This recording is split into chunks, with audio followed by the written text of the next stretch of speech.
This is It Was a Thing on TV. Total Red Man has ever done something like this to me! It's, time!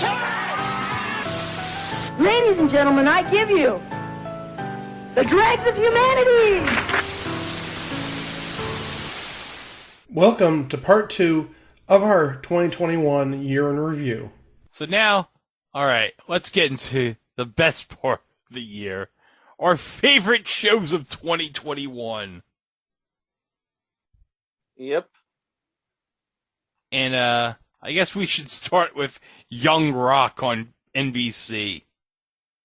Who would have thought that you could take the life story of Dwayne "The Rock" Johnson, make it sort of like Wonder Years style, in different time periods, and make a very entertaining show out of it? Yeah, even more entertaining than the actual Wonder Years reboot that aired this year, when that was pretty darn entertaining. But you know what I love? What I love about Young Rock is how they go through the different time periods of Rock's life, like when his dad was wrestling when he was a little kid, to when he was growing up in high school, to when he was playing college football in Miami. The stuff with him in the University of Miami is some of my favorite parts of the show, Mike. And I think you know why it's some of my favorite parts of the show. For the guy that I do. The guy who plays the young version of the former LSU head coach. Oh, boy. Are we not going to mention his name? I don't know how to pronounce his name since I'm terrible at pronouncing his name. Ed Orgeron. Oh, Ed Orgeron, yeah. I'm terrible at pronouncing names the way they're spelled. As you've probably figured out during the 220-something episodes. But yeah, the guy that plays him is amazing on that show. Hey, you! Give me some coffee grounds to chew. I am tired as a one-legged cat in a sandbox. Yes, Coach Orgeron. Sanka! I don't chew on Sanka, son. You find me that good Italian crepe with the gondola on it. Yeah. All right, who's next? He is, yes. Yeah, Emmett Skilton, by the way, is his name. He should get an Emmy just for imitating him. Yep, and like 9/10 of the cast of Young Rock originating in New Zealand. Oh, really? Wow. Mm-hmm. Oh, and the guy that got to play the Iron Sheik on that show's pretty good too. Do they have the guy who played Iron Sheik on the cast list? On the cast list? Oh, yep, Brett Azar is the Iron Sheik. Yes. Oh, and by the way, we're recording this on December 26th, the 38th anniversary of when the Iron Sheik won the WWF title at Madison Square Garden from that Howdy Doody Bob Backlund. So... Yep. Oh my god, I didn't even realize this until I saw this. What? Okay, so playing the Wild Samoans, Tika and Afa Aonoai, Fasitua Amosa and John Tui. John Tui played Doggy Kruger on Power Rangers SPD. Oh, wow. It all comes back to Power Rangers, people. There's a lot of connections. It usually come back to like 5 or 6 shows, and Power Rangers, I think, is one of them. Mm-hmm. I don't know if it's on our official list of things that it always comes back to. He was in the same season as the dreadlock dude on Turner and Hooch. The Turner and Hooch reboot? Yes. Oh, God. That dreadlock dude. Well, the less said about the Turner and Hooch reboot, the better. I liked it. Leave me alone. Okay, well. Alright. Well, let's get back into MCU again. Another great show that came from Disney Plus was Loki. Yep. Loki, fun with multiverses, basically. The show that officially gave us the multiverse. Yep, and also Crocodile Loki. That's right. Loki as a crocodile. As well as many different variants of Loki. You have Kid Loki, you have Black Loki, you have President Loki. Hot female Loki. Yes, hot female Loki, who Loki has a boner for. We're not allowed to tell you what happens between the two Lokis, by the way. But No. suffice it to say, he enjoys every moment of it. Yes. But the finale of Loki season 1, that just sets everything up. That's going to set everything up to phase 4 because it introduces Jonathan Majors into the MCU as He Who Remains, who is a variant of Kang the Conqueror from the Fantastic Four. And he's going to be a central player in the next Ant-Man and the Wasp movie, and presumably the Fantastic Four movie when it comes out. And he's definitely going to be in Doctor Strange in the Multiverse of Madness when that comes out. And you know what? From what I'm hearing, Doctor Strange in the Multiverse of Madness next year is going to have some great surprises. If you thought the surprises in No Way Home were something... And by the way, the surprises in No Way Home were indeed something. We were in a packed theater. We went absolutely bonkers when Daredevil showed up. That's right.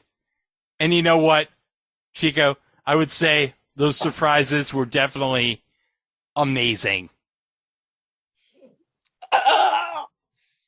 My back. Well, you know what? They were amazing. They were amazing. They were amazing.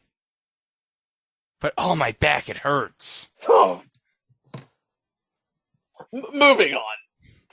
Okay, if you were to tell me that 2 TV shows that feature girl groups getting back together for one final shot at success were to be big things, one on network and one on streaming, I would have been like, What? What? But that's what happens. We had Queens on ABC, but the show I want to talk about right now, Girls 5 Eva on Peacock. Girls 5 Eva, yeah. Which is from the Tina Fey universe of shows. The Tina Fey absurdist universe of TV shows with Sarah Bareilles and Busy Phillips and Paula Pell and Renee Elise Goldsberry. Yeah, Angelica from Hamilton. Yes. The original Angelica from Hamilton. They were basically 4/5 of a girl group. The 5th one sadly killed off in the first episode. I think it was like a pool accident. Didn't they say it was like some accident? Well, she died in an infinity pool accident in 2004 and was memorialized by a bench Park bench by her bandmates. She was immortalized in a park bench that no one gave a crap about. That they moved the park bench to the restaurant that Sarah Bareilles' brother's character owns. I thought it was her husband, but okay. Nope, it was her brother. My mistake. Yeah, it was her brother, yeah. Who was played by the Mayhem guy from the Allstate commercials. Dean Winters? Yes, that guy. But yeah, there was a lot of great cameos in this show. Yep. I think Stephen Colbert had a cameo in one of the episodes. Jimmy Fallon, Andrew Rannells, Tina Fey, Bowen Yang. Yeah, Vanessa Williams. Vanessa Williams was great. Bowen Yang's cameo was pretty good. But yeah, it's getting a second season on Peacock in 2022, and I can't wait. It was very good. But okay. It was really good. Queens is okay, too. Queens is okay, too. Okay. Now, Mike, I want to get to a show you liked in 2021, and that was the American version of The Cube. I think it's because we've seen the foreign versions for so long, and we've raved about it for so long. I mean, we're talking literally like 12 years since it debuted in the UK. We were waiting for... Waiting. And I thought we had the perfect host in the pilot that was done about 11 years ago in Neil Patrick Harris. He would have rocked it. Yes. Can you imagine him hosting it? Oh. And the thing is, we just never felt that itch was going to be scratched.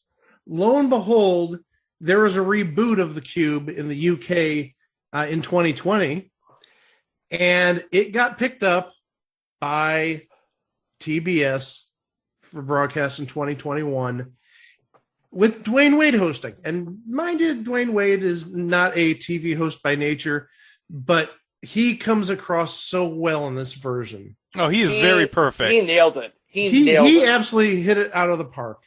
I know it's the wrong sport. He was a basketball player, and that's a baseball metaphor, but he did hit it out of the park. And they are casting for a second season now. I remember getting an email within the last 2 months saying, hey, we're coming back. We need contestants. So that's great.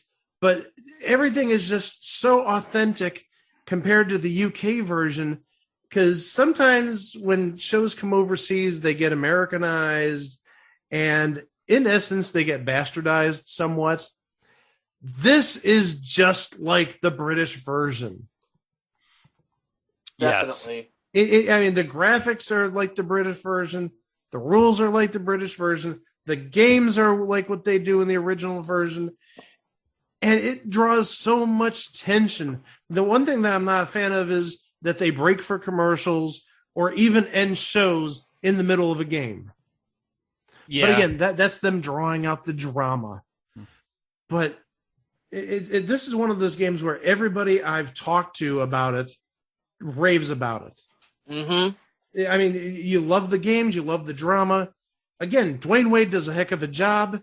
The one oddity is having Dwayne Wade as a lifeline, but it works. I mean, he's a world-class athlete, and really his success rate is pretty high. He did miss like one, maybe two of the attempts that he did in the course of the first season. But it's again, it's that itch that needed to be scratched for well over a decade, and it was a welcome sight this year. It really was. Yes. It really was.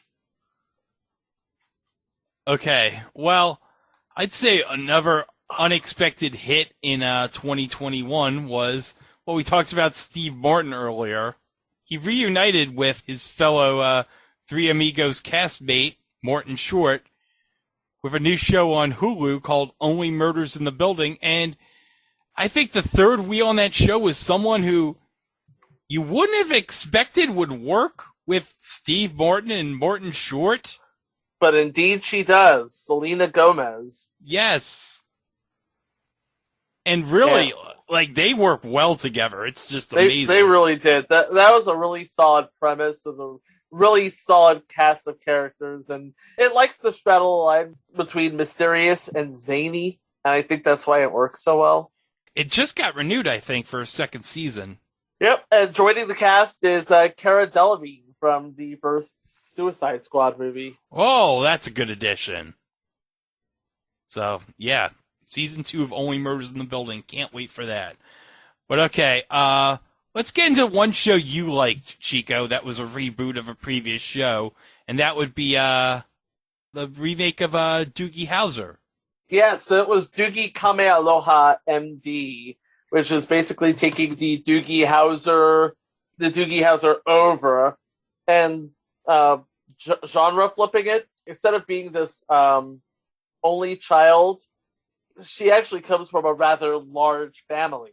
And people you don't think would have worked in it, but totally do, were Peyton Elizabeth Lee as Doogie, depending on who you're talking to. Yeah, because Doogie or her real name. Either Dr. Lahala Kamealoha, or if you're talking to somebody else, she's a real life Doogie Howser. Yeah, because in this universe, Doogie Howser's a show.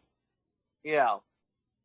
But you have her, and her parents are played by Jason Scott Lee from The Jungle Book and Dragon the Bruce Lee Story, and Kathleen Rose Perkins from that one episode of How I Met Your Mother, where that one lady was hugging everybody.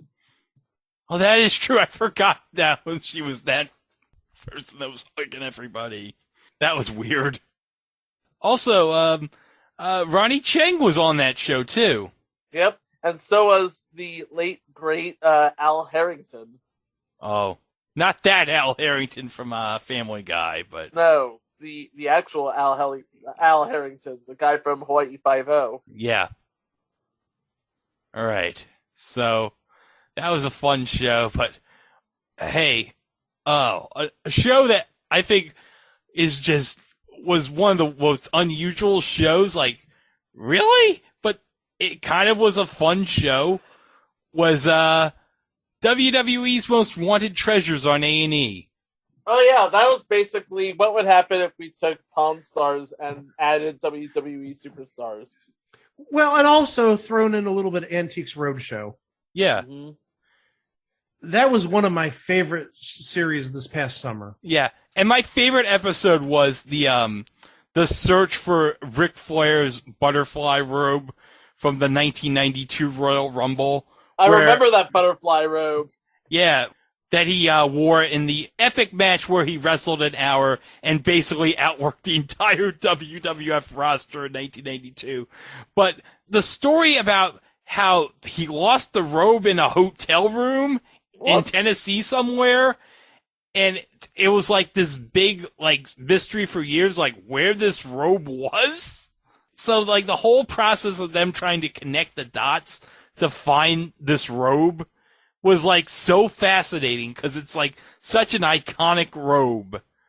It's just, I highly recommend you watch that episode because it's a very fascinating story to how they found that robe. But yeah, you see, my favorite episode was Jerry the King Lawler.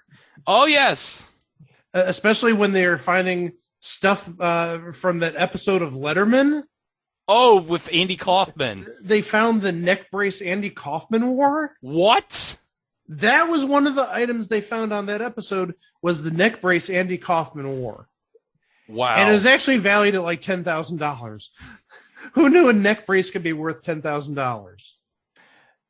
But yeah, just that entire series, even if you're not a wrestling fan, it's the whole endeavor, the whole trip of first off finding the items, then going on the road trip, then the negotiations, then the bringing it back to WWE headquarters because they actually have their own sort of archive there, their own warehouse. Yeah, in Connecticut. It was a very fascinating program. Yeah. I hope it comes back. Yeah, I definitely do too. Hopefully, I think they'll put all the episodes of it on Peacock because now all the WWE network content's on Peacock there. But yeah, very fun show. So we go from that to, Chico.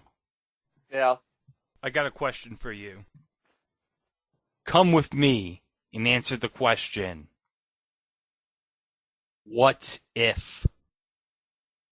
Ah, yes. The Watcher watching his watchful eye over all that is to be watched. Yes.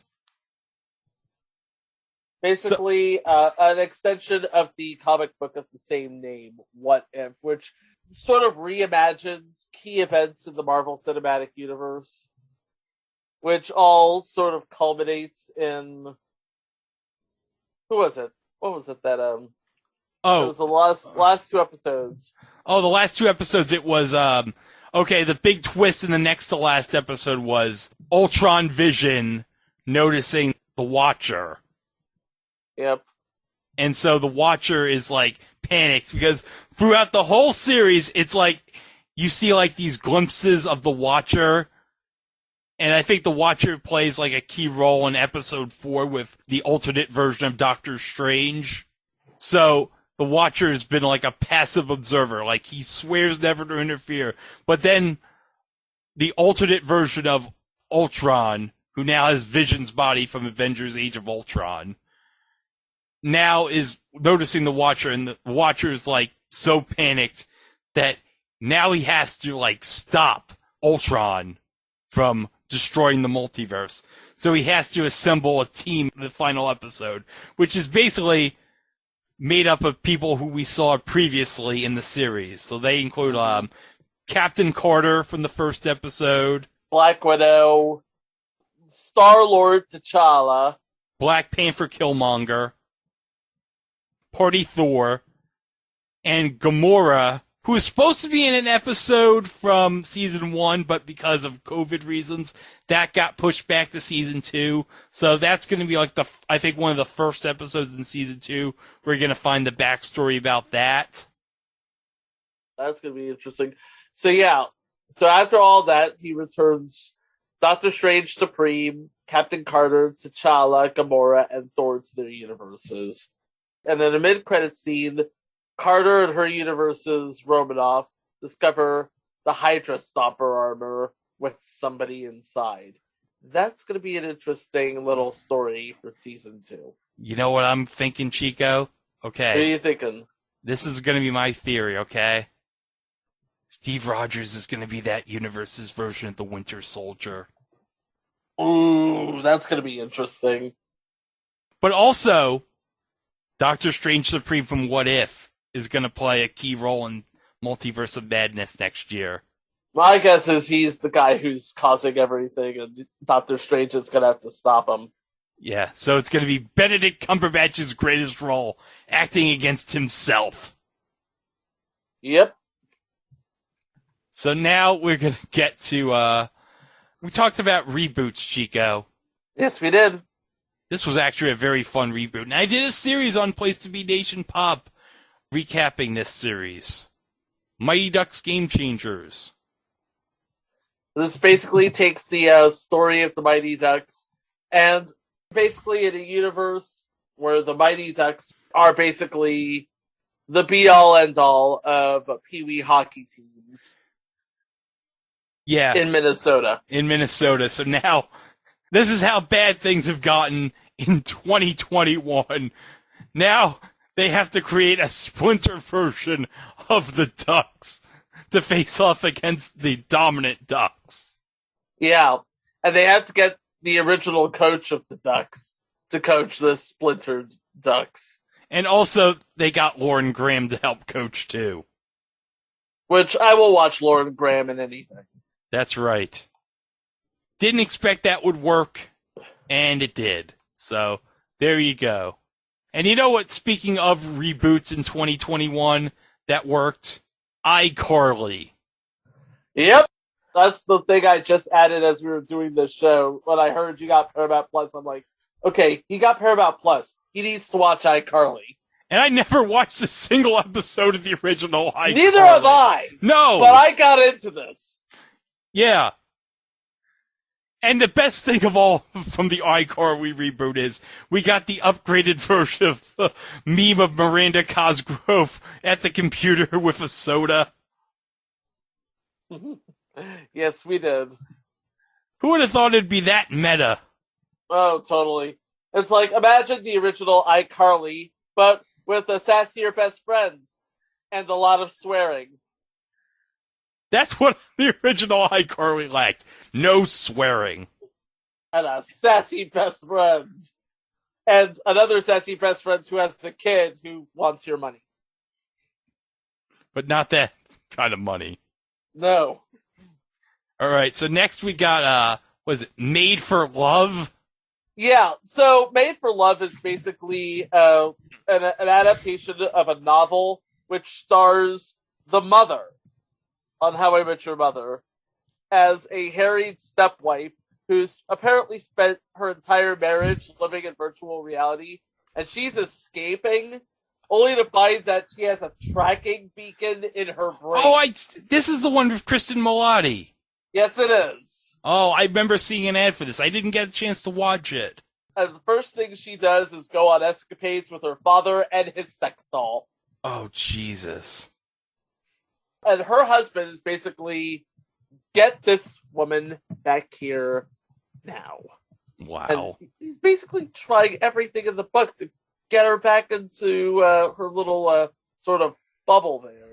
Now, and it has been renewed for a second season, so we'll see if they ever do get her back into that little bubble or if she continues to be on the run. Okay. Well, that should be something to look forward to in 2022. But okay. Next we got I Literally Just Told You. Oh boy! I love this. I absolutely love this show. This Jimmy Carr said this is probably his best work. I happen to agree with him. This is probably Jimmy Carr's best work. And that's a lot if you've ever seen 8 out of 10 Cats Does Countdown. Okay, you're basically tasked with remembering everything that you're being told, or everything that's going on around you, and then being quizzed about it. Literally. If you remember Instant Recall on Game Show Network a long time ago, think about that, but done better. What happens is there's actually 2 live question writers there as the show goes on, and they write questions about what has happened in the show. And the players are not necessarily the brightest bulbs in the chandelier of life. No. Producing some very funny results. And I shared one with Greg and Chico before the show began. From the second episode, there was a question about tabloid newspapers in Britain. And it had 3 choices. And one of the questions was regarding some celebrity, Freddie Starr, ate a hamster or something like that, or a gerbil, or regardless, it was something very weird. It asked what newspaper reported or used that headline, and it doesn't really matter whether the contestant got it right or not. But later on in that episode, they asked the same person who was the star that whatever newspaper said ate a hamster or a gerbil or whatever. And I'm not kidding. He's thinking, and he goes with Mars. Okay, first off, Mars isn't even a star. It's a planet. But also, second, they meant by star what celebrity, but also what star. The guy's name was like Freddie Starr. So they gave you like all these hints, which basically like just took you right to the doorstep of the right answer. And he says Mars. But also later in that same episode, he gets eliminated. Thank heavens, for better or for worse. And they ask one of the remaining contestants, what planet did this contestant say ate a gerbil or a hamster? It's just absolute lunacy. It's hilarious. And I added this to the list last night before we recorded the show, obviously. This show is only like 10 days old. I don't think it's even aired its 3rd episode yet. And it is hilarious. It is brilliant. And Jimmy Carr, like I said, for as well as he's done on other shows, specifically 8 out of 10 Cats Does Countdown, he blows it all out of the water with this. This is brilliant. I want this to come over here now. Bring Jimmy Carr over, or get like a Craig Ferguson to host it. It would be a hit. If you don't get the right host, it'll be horrible. But oh my gosh, Jimmy Carr does some of his best work. If you can find it online, watch it. You will not be disappointed. Well, another show that I enjoyed in 2021 was the show Hacks on HBO Max, which stars Gene Smart as a aging Las Vegas stand-up comedian. And I really enjoyed this show because it's basically like she's paired up with a Generation Z comedy writer who's fired from her job over an insensitive tweet. And the comedy writer is played by Hannah Einbender, who I actually discovered, believe it or not, is the daughter of Lorraine Newman.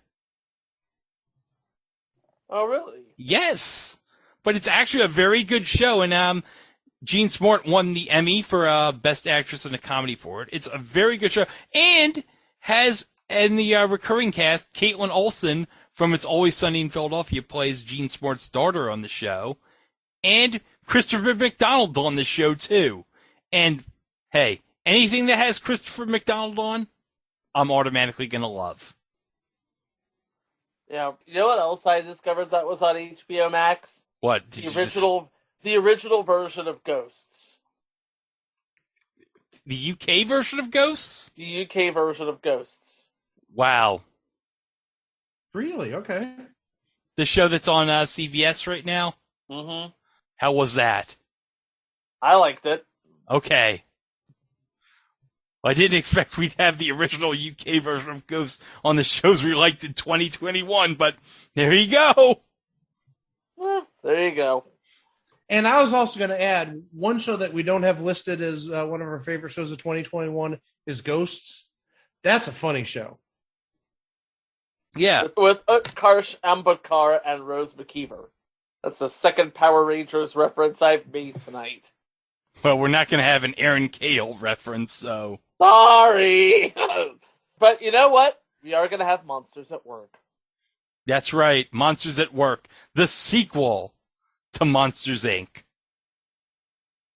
Yep.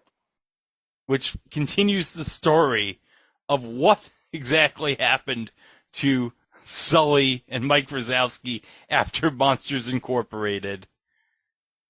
And, well, you get Ben Feldman from Superstore as a up-and-coming monster who gets stuck with a group of other monsters who are working, and they include Mindy Kaling and Henry Winkler as monsters too.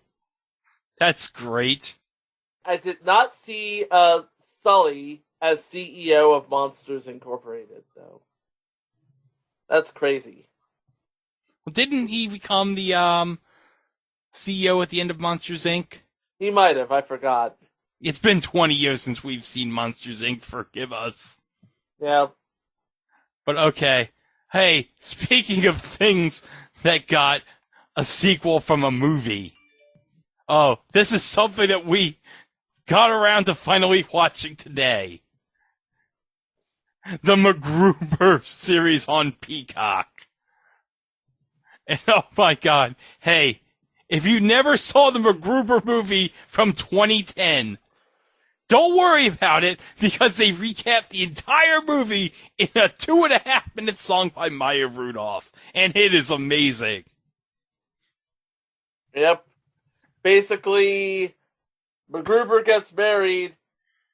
His wife dies in the ceremony.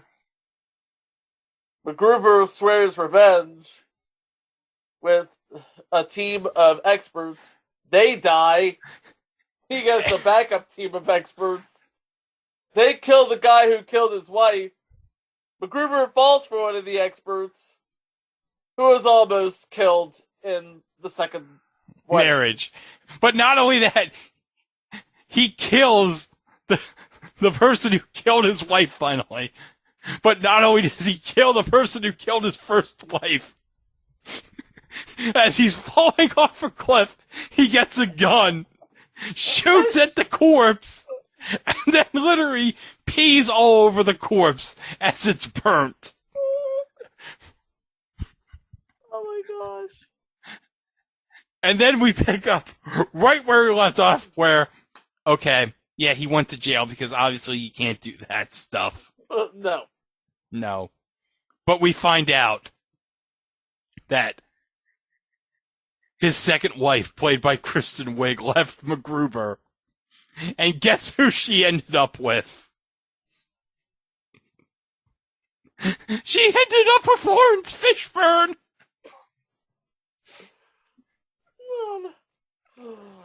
You need to see the first episode on Peacock. It's free. Yeah. It basically, all we can say is Lawrence Fishburne and Kristen Wiig bumping uglies and Rolf Fortes in the corner watching. I never thought MacGruber was a cuck, but I guess he's into that stuff. Oh my gracious. Hey, you do you, boo. You do you. You do your thing, MacGruber. But hey, guess what got rebooted this year on Paramount Plus? Besides iCarly? Besides iCarly. Behind the Music came back. Yes, it did. Yes. Back and better than ever, one would say. Yeah, and I'm very happy to have the Behind the Music narrator guy back in my life. Jim Forbes? Jim Forbes, yes. I missed that guy. But, okay, if you could watch the Huey Lewis episode of Behind the Music, it's so great because they segue from the footage from the original Huey Lewis behind the music to some of the newer footage that they did with Huey Lewis, and it's very good because, obviously, as you probably know, Huey Lewis has had problems with his hearing over the years lately. Mm-hmm. But they've interviewed, actually, one person who they interviewed in some of the new footage for the Huey Lewis episode is actually Jimmy Kimmel, because I didn't know this. Jimmy Kimmel and Huey Lewis are good friends. I never knew this, but yeah, he's in that episode, as well as, actually, Topher Grace is interviewed too in that special, Chico. Yep. So that's pretty fun. And you also got Duran Duran in that new season of Behind the Music. It's another upgrade from the original episode with some of the old and new footage they shot. Oh, New Kids on the Block on Behind the Music. That was a good one. That was a good one right there. Yeah. And, LL Cool J. Fat Joe, Ricky Morton. And they're talking about Menudo in that. So. Oh yeah. That was sort of a sequel to, or a follow-up to, an episode of Behind the Music that aired on VH1 way back in the day. Yeah. Okay, so Behind the Music reboot, very good. So I hope to see more of it next year. And something that we're going to get a lot of next year is the South Park specials on Paramount Plus. Oh yeah, those are quick turnarounds. I mean, you have a team dedicated to just making sure South Park gets that week-long turnarounds. Like, boom. Boom. And I think they said that they're going to do like 14 specials for Paramount Plus. Cannot wait for those specials. But the first two specials they did, the post-COVID specials, were so amazing. And it's so well done. So well done, but also, who knew that Kenny McCormick would become the scientist? I did. But not only that, but he was apparently so brilliant that half of the time, the people at NASA did not know what he was saying. Which, let's be honest, we didn't know what Kenny was saying half the time either. No, we did not. No. But also, we find out that Cortman became a rabbi. Which surprised me, but at the same time, not really. No, it really surprised me. Well, because over the years, how many anti-Jewish comments has he made? Well, you know what they say, you are what you hate. That is true. But also, Stan's dad is just as pathetic as ever, even at old age. Yeah. Only without the frittatas and cream fraiche. Oh, don't get me started on the cream fraiche. Fraiche. We're saving our last, but also the best. Mike, the episode of It's Always Sunny in Philadelphia that recapped everything that happened to the gang in 2020. Well, we should also add, the new season has been amazing. Yes. Oh, yeah. Yeah. Every episode has been great thus far. They went to Ireland. Basically, I'd say almost 2/3 of this season has been based in Ireland. Yes. But the start of this season, oh my gosh. As Greg said, it was called the 2020 Year in Review. And what it focused on was 3 different aspects of what the gang did during the downtime of COVID. And we've actually referred, I think, to one of them in the past where Mac and Dennis we're doing something with the voting booth or voting in terms of which is the best Philly athlete, Rocky or Donovan McNabb. That one I wasn't a fan of. It's the other two that's everything, not just the writing, everything sold me on this. So the second segment had to do with Frank and how he started a sort of I don't want to say like a black market barbershop, but I think that's the best way of phrasing it. Like an illegal barbershop, as weird as that may sound. And at this illegal black market barbershop, he developed like a hair tonic, which covered gray hair, and it was made out of other things, Chinese motor oil. And it became very popular, specifically among one person who frequented his barbershop all the time, Rudy Giuliani. And was this at Four Seasons that this happened? It was somewhere. I don't think not necessarily at Four Seasons, but it was somewhere during the aftermath of the election in Pennsylvania. Okay. And if you remember, after the election ended, Rudy Giuliani did some sort of event, and he started dripping down the sides of his cheek. I don't know if it was necessarily hair dye. I would assume it is, but it just started dripping down his face. Well, this was attributed to Frank, and I was dead. That was absolutely hilarious. But then it got better. The last segment, I think, was better. It was with Dee and Charlie. They got into the business of making masks.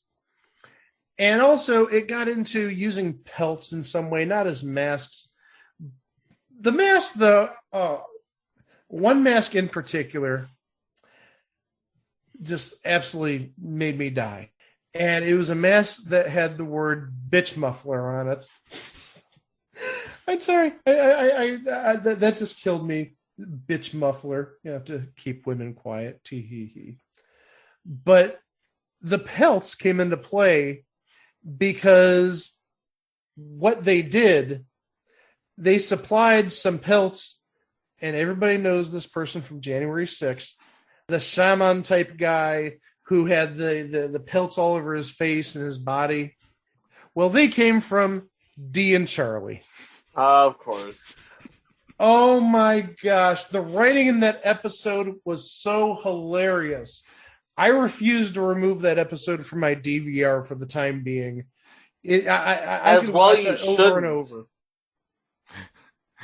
But the best twist is, it turns out that they all voted for Kanye West in the election. Yes, they did. They voted for Kanye. Again, some of the best writing of the year. Again, the series has been obviously 15 years. We talked about that. But this year, this season has been extraordinarily well. And again, maybe my episode of the year is the 2020 year in review episode of It's Always Sunny. So now let's get into the shows/channels that ended in 2021. And the first show I want to mention is Superstore on NBC. Came to an end. Yeah. 5 years. I didn't think it would last that long, really. I mean, yes, it was a cute little show. I mean, it's one of those shows that when you first watch it, it doesn't really gel with you. It only gels with you upon repeated watching. Yes. But, man, it was pretty much an underrated show. It was the little show that could, yeah. And I think it was the last show that was a comedy on NBC on Thursday nights. It was also basically the end of an era, technically, with Superstore ending, was no more comedies on NBC Thursday nights. But, next show that ended in 2021, the spinoff of Blackish, Mixedish.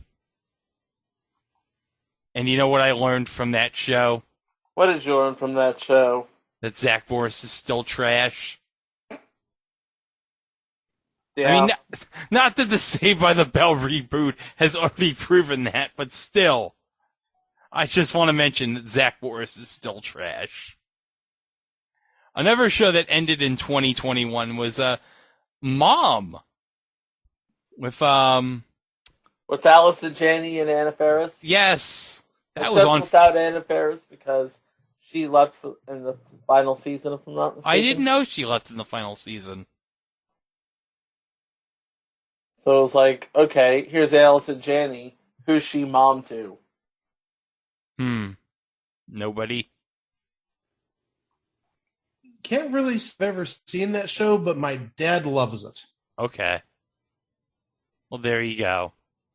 We talked about MacGruber. Well, the inspiration for it, Macgyver, that reboot ended in 2021. It lasted 4 seasons, which is pretty good. So it's rerunning in syndication, so they did something well. Yeah, they did. And I'm sure you can watch all the episodes on Paramount Plus right now, so... NCIS New Orleans ended in 2021. Yep. Kind of surprised about that one. Yeah, well, no more Scott Bakula. Oh, well. Makes me sad. But you know what? I still got Quantum Leap on Peacock whenever I want, so... There you go. Whatever. But, Supergirl ended in 2021. Yeah, to ask me, it ended just perfectly. I mean, it was just one final epic arc. It resolved, and Kara basically found herself as she, was busy rescuing all of her friends. Oh. Well, it's a good thing we'll see Supergirl come back, at least the character that is, in the Flash movie next year. Yeah, although if Melissa Benoist is in anything, I will watch it. Yeah, that is true. I'll enjoy her in anything. But, okay. Another show that ended in 2021. For real this time? Yeah, for reals. Brooklyn Nine-Nine. Yeah. One of the most clever shows, I think, over the last decade or so. Fox screwed up a number of years ago when they canceled it. I thank NBC for picking it up. But the last season or so, it seems like the season was short. It was only like a 9 or 10 episode season. Just about, yeah. Was that because of COVID? I don't know if it was about with COVID, but that last season definitely felt like really short.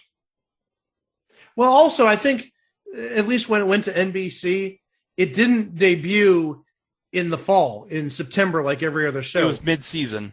It was in January, right. So you'd have that season from January till like May.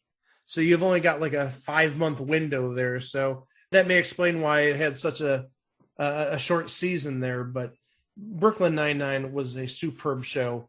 Indeed, and it was. I hope it lives on somewhere in reruns, because TBS did have the rerun rights, but the ratings were abysmal for it. It hopped over to True TV, and I don't even know if it's being rerun anywhere nowadays. I'm sure Peacock or somebody's got the episodes. It's probably Peacock, because Universal owns the rights to the show. It's definitely on Peacock. I see commercials for it like all the time. Okay, good. So at least we can still get our fix of that. Yes. Okay. Speaking of shows that, I missed my fix of. Well, actually, we still get it nowadays, but it's not in original syndication. We're talking about Judge Judy. 25 seasons. What can we say? I mean, she is probably the model of a courtroom show. I mean, maybe if we did this like 20, 25 years ago, we'd say Judge Wapner, People's Court. But I think Judge Judy is now like the gold standard of how a courtroom show is done. And she's not gone. She does have a new show called Judy Justice, which is on IMDb TV. It's just not the same. No. I've seen a couple of episodes. You don't have Bird, the bailiff, there anymore. No. And supposedly he didn't even get asked to go to the new show. Which is just sad. They treated him dirty. They did him dirty. They did him very dirty. And Judy now, like pink/magenta is her color. Everything, she wears a pink or magenta colored robe. It's a little visually distracting because, at least in my mind, I'm used to her sort of pulling off that Ruth Bader Ginsburg look. Yes. Yeah, that's her look, in my opinion. Obviously, with the black robe, this new version it just doesn't do anything for me. At least compared to Judge Judy, I'd rather watch the 5 or 6 year old reruns that air nowadays versus the new version. Mm-hmm. Yeah. All right, so Judge Judy will miss that show, but at least it's still airing on Pluto TV in reruns. Yep. Well, also just regular syndication. I believe they're showing reruns from 2015, 2016 now. Oh, good. At least on my local affiliate. Maybe one day we'll find the episode with. Wasn't there an episode where you said one of the people on the show looked like Chico? Yep. I'm sure, well, after however many thousands of episodes, I'm sure at least one person looks like Chico. Okay. Because I think you remember saying that. There's always one guy that looks like me for some reason. Yeah. All right. Well, we talked about it earlier, but the NHL on NBC came to an end. Yep. Well, we mentioned 15 years of NHL on NBC, Doc Emmerich, Eddie Olczyk, some of the great members, and of course, one of my highlights on New Year's Day was turning on NBC to watch the Winter Classic. Oh, yes. Because that originated on NBC. It did. Yes. And boy, was it fun to watch outdoor hockey in football and baseball stadiums. Oh, and especially in non-winter weather. Oh, yes. In non-winter weather, too. Yeah. It's good to watch, but at the same time, it's weird to watch. Like, if you were to have it outside, Carter Finley Stadium, have a Hurricanes game, it would have been 75 degrees outside. Well, I believe the 2022 Winter Classic, because the Winter Classic now is going to be on TNT for the next 6 years, but the Winter Classic on New Year's Day, which might be today or tomorrow, depending on whenever you listen to this on our Podbean feed, but it's going to be at Target Field between the Minnesota Wild and St. Louis Blues in Minneapolis, so that should be a fun to see Target Field as the venue for the Winter Classic. But segueing from the NHL on NBC, well, something that has now come to an end is, well, basically this was the only reason to watch this channel with the NHL on NBC. NBC Sports Network is now no more. It literally just came to an end today, didn't it? Yeah. It's literally over now. Yeah. Well, and also, let's remember, in its first life, it was Versus. But before that, it was Outdoor Life Network. Mm-hmm. Well, at least with the NHL, that's why I remember it first, when it was called Versus.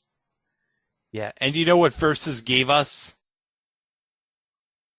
Future entry in 2022, the T-Ocho Show. Yep. Oh, no. Oh, jeez. I'm going to have so much fun talking about the T-Ocho Show. I bet you are, you sick little so-and-so. But yeah, basically, what else was there on NBC Sports Network other than the NHL? American Ninja Warrior reruns? Drone Racing League. Poker After Dark reruns. They also had some original poker shows. Yeah. Hey, remember the 2 weeks that NBC Sports Network tried to compete with ESPN before FS1 came onto the scene? Well, also, NBC Sports Network did air Sports Jeopardy reruns. They did? Albeit they did, but albeit they buried them at like 1 or 2 in the morning. Yeah, and they did air Dan Patrick's radio show. But yeah, that's... And also, one thing that I forgot to mention in the taping of the episode, but NBC Sports Network is actually the network that originated Ted Lasso, the character by Jason Sudeikis, which is now the character on the hit Apple TV show of the same name. That actually originated in a series of ads for the Barclays Premier League on NBC Sports Network.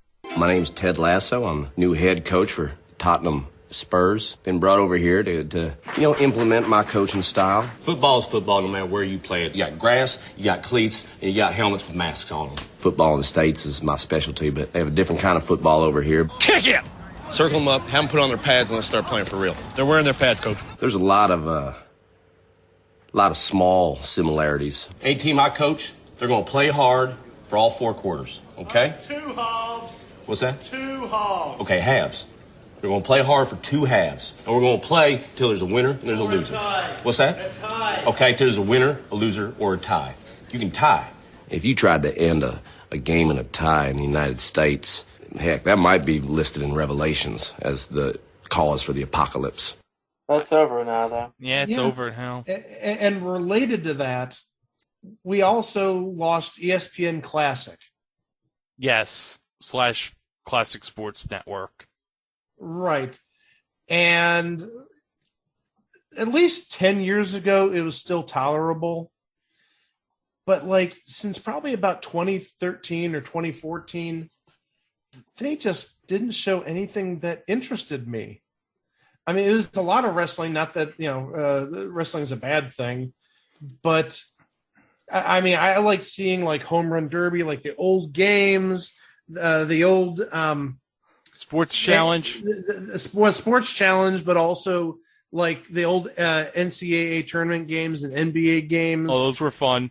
But also, obviously, they don't air on ESPN Classic or didn't in 2013, 2014, what have you, because you have these niche networks. You have NBA Network that during the off season, and at least not during prime time, they show older NBA games. Yeah. You have ACC Network or SEC Network, and they show old sporting events all the time. So, these sort of splinter networks, they sort of killed ESPN Classic, unfortunately. And MLB Network, I know during the recent lockout, is airing a lot of the old classic MLB games. Absolutely, yeah.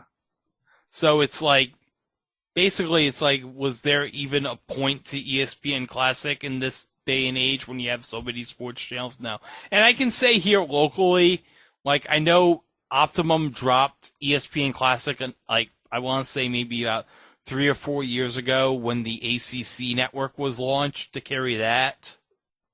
I think that's about the same that Uverse did here, because when they said that ESPN Classic is ending this year, I was sort of didn't it end 4 years ago or 3 years ago?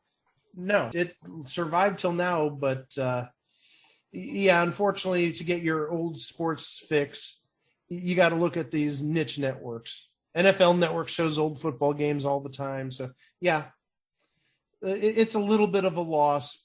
It would have been a bigger loss if this happened 10 years earlier. Oh, and also they did air Celebrity Bowling for a while. And who doesn't love Celebrity Bowling? Who doesn't love a bit of bowling? Nope.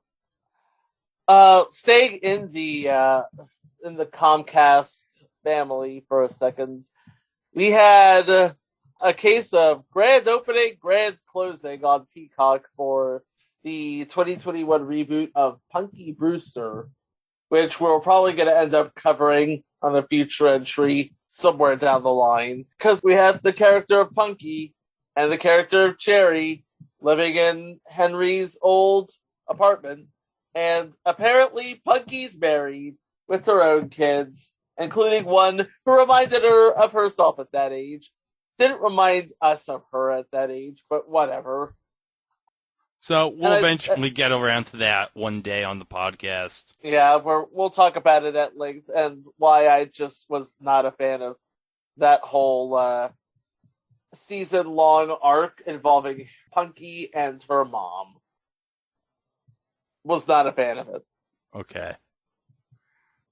Another show that ended in 2021 was Shrill with Edie Bryant ended its run on Hulu.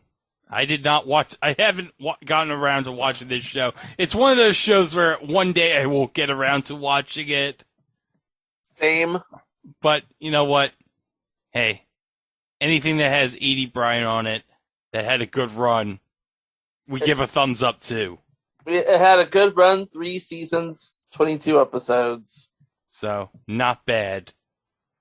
Another show that I think had a long run on Netflix that came to an end was Grace and Frankie with Lily Tomlin and Jane Fonda. That came to an end this year. Yep.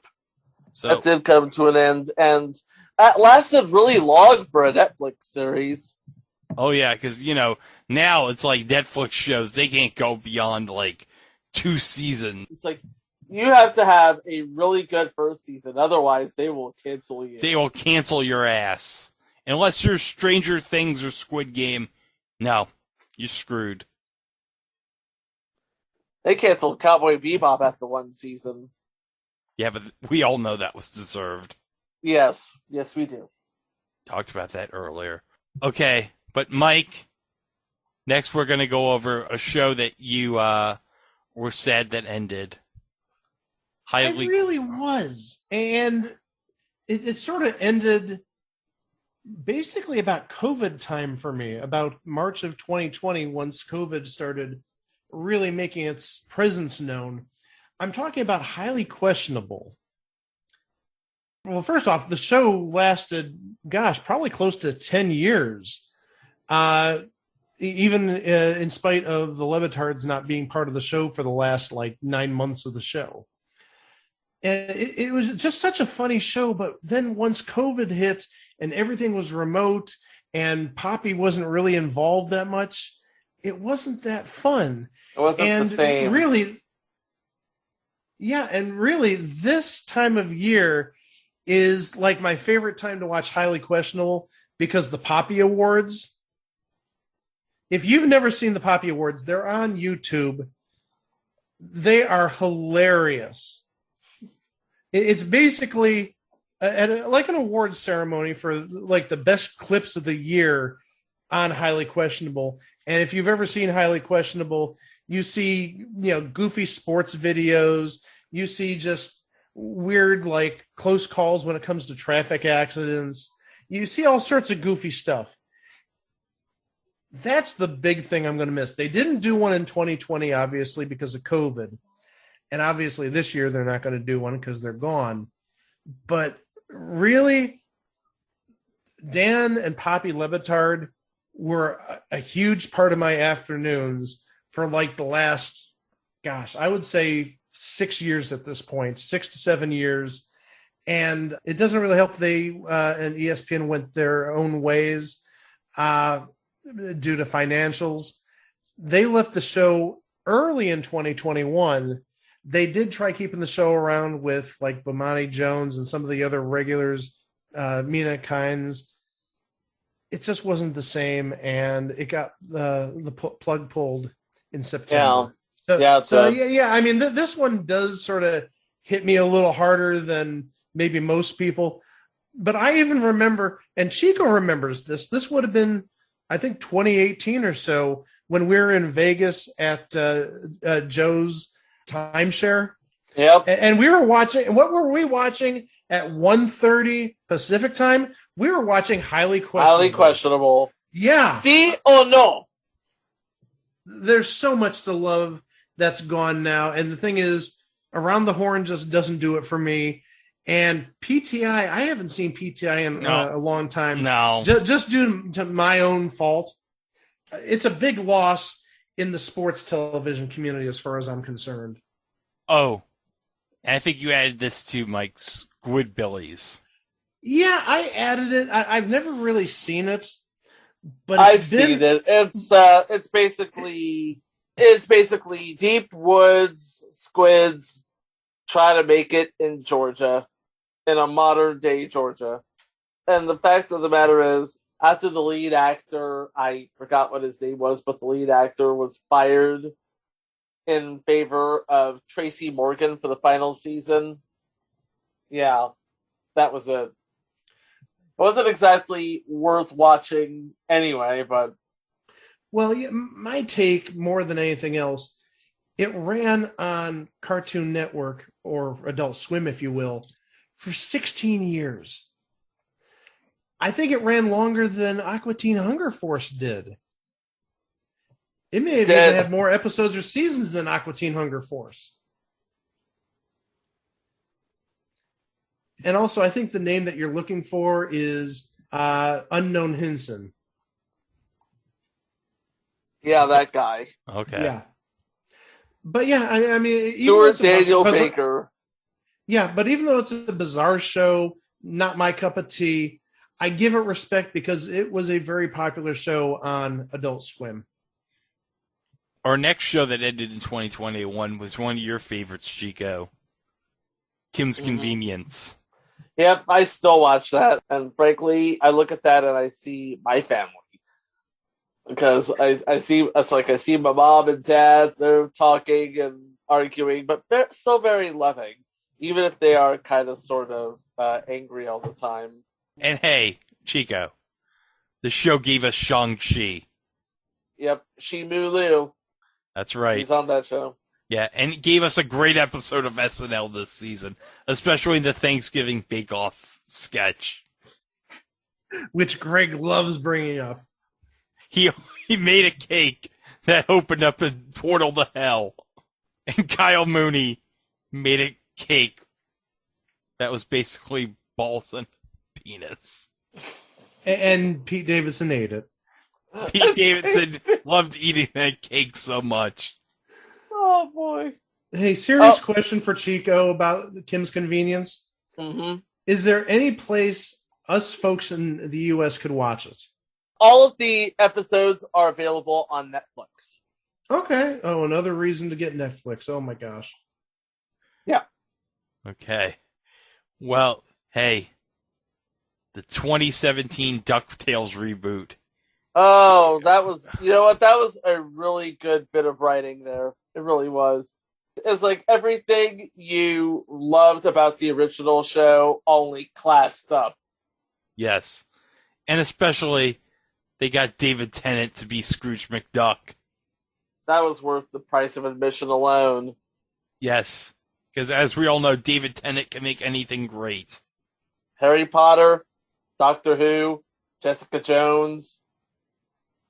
Hey, who knows? Considering that they brought Daredevil and the Kingpin back into the MCU fold, maybe we'll see Kilgrave and Jessica Jones back. Who knows? Although I don't know how they make the Kilgrave character work on Disney Plus, but okay. Kevin Feige will find a way. Kevin Feige always finds a way. They made Kingpin work on Disney Plus, for crying out tears. And then you have the WWE Network, which was pretty much swallowed up by Peacock. Well, at least in the U.S. If you're in Canada or the rest of the world, you still have it. But in the U.S., it came to an end. And it was basically like one of the pioneering streaming services when it came onto the scene in 2014. You got access to the entire WWE library of shows for, they stressed this enough, $9.99 a month. And also you got every pay-per-view with it too. Oh yeah. And I got WWE Network just so I could watch WrestleMania with Greg. In 2019, which was in fun. 2019. And also we got to see Colin Jost and Michael Chi get beat up in the the Andre the Giant Battle Royal. Never forget! Never forget. And, oh, Mike, I don't know if you want to laugh or cry, but you know what Colin Jost wore in the ring? Oh, what did he wear? He wore an Odell Beckham Browns jersey. I can laugh at that because he's not with our team anymore. And I got a little chuckle when I went Christmas shopping, and I saw that all the Odell Beckham shirts were marked down from $29.99 to $2.99.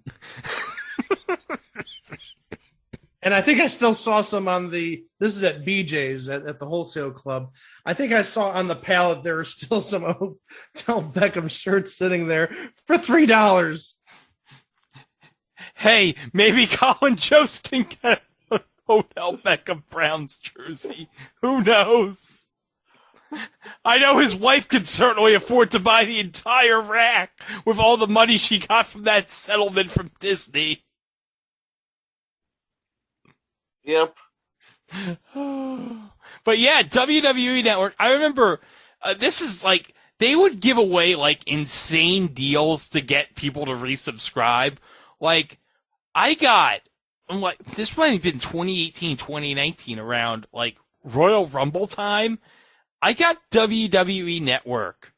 I got 3 months worth of WWE Network in probably January of 2018 or 2019 for 99 cents. That's Nice. a deal. That's a deal. I got Royal Rumble, Fastlane, and WrestleMania that year for 33 cents each. So You can't buy that kind of deal, my friend. No, I can't. But hey, the entire library is now on Peacock in the US, but it's just not the same without WWE Network. It was a great service, and I'm sad to see it gone. But Hey, last but not least, and sad that it's gone, this. Conan. Conan. I mean, I think in some of our minds, it died, maybe it was about 2019-ish, when they went from the hour-long format to the half-hour format. Yeah. And when they went Yeah, from a nightly to a weekly. Yeah, once they got rid of the skits, that really, and the thing is, they did skits like nightly, it sort of lost a lot of the flair. Maybe because I'm not a big interview guy, but they did skits every now and then. It just wasn't like a nightly thing where after the monologue, you know you're going to get 5 to 6 or 7 minutes of comedy. No, it was monologue, commercial. Hey, here's our person for the night. Let's talk to him for 15 minutes. It just didn't do anything for me. But the one thing that I'll miss, and I hope continues, is Conan's trips around the world. Yes. Those episodes were amazing. Oh, especially the one where he went to Korea. The Korea one is, there's too many words to describe it. Not only was it funny, but also when he actually went into North Korea at the DMZ. God. Oh, but I mean, that was just so brazen, so bold, especially when you have North Korean military right there, and God knows what they do to you. They don't take any crap. Oh, yeah. If you saw that Dark Side of the Ring episode about the time WCW went to North Korea, you know it's insane there. Yeah. But I mean, everywhere he went, when he went to Africa, to Ghana, Greenland, Mexico, Cuba, everywhere he went, it was hilarious. Italy. Oh my gosh. When he went to Italy with Jordan Schlansky, and they went to the Italian restaurant, and Jordan Schlansky's just trying to speak Italian, and he can't do Italian to save his life. Oh, and Conan's just like mocking him. Plus, also, that's where we get Cheese It Up from. Cheese it up. Cheese it up. Cheese it up. Cheese it up. But just those international shows, it brought so much humor and so much goodwill to other countries. He's a great ambassador. That's what I'm going to miss the most from that show. Oh, yeah. Those shows. Yeah, Not taking anything away from his daily show. Yeah, and the thing of it is, Conan was allowed to do things that he would not be able to do on network when he moved to TBS. Oh, yeah. Cursing. Cursing! Yes. You know what I'm going to miss most of all from Conan, guys? What's that?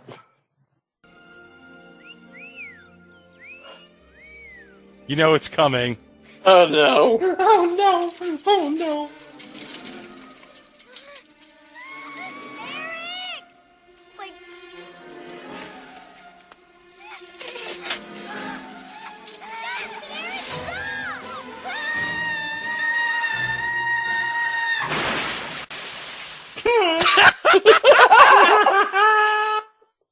It is so fake looking, it's unbelievable.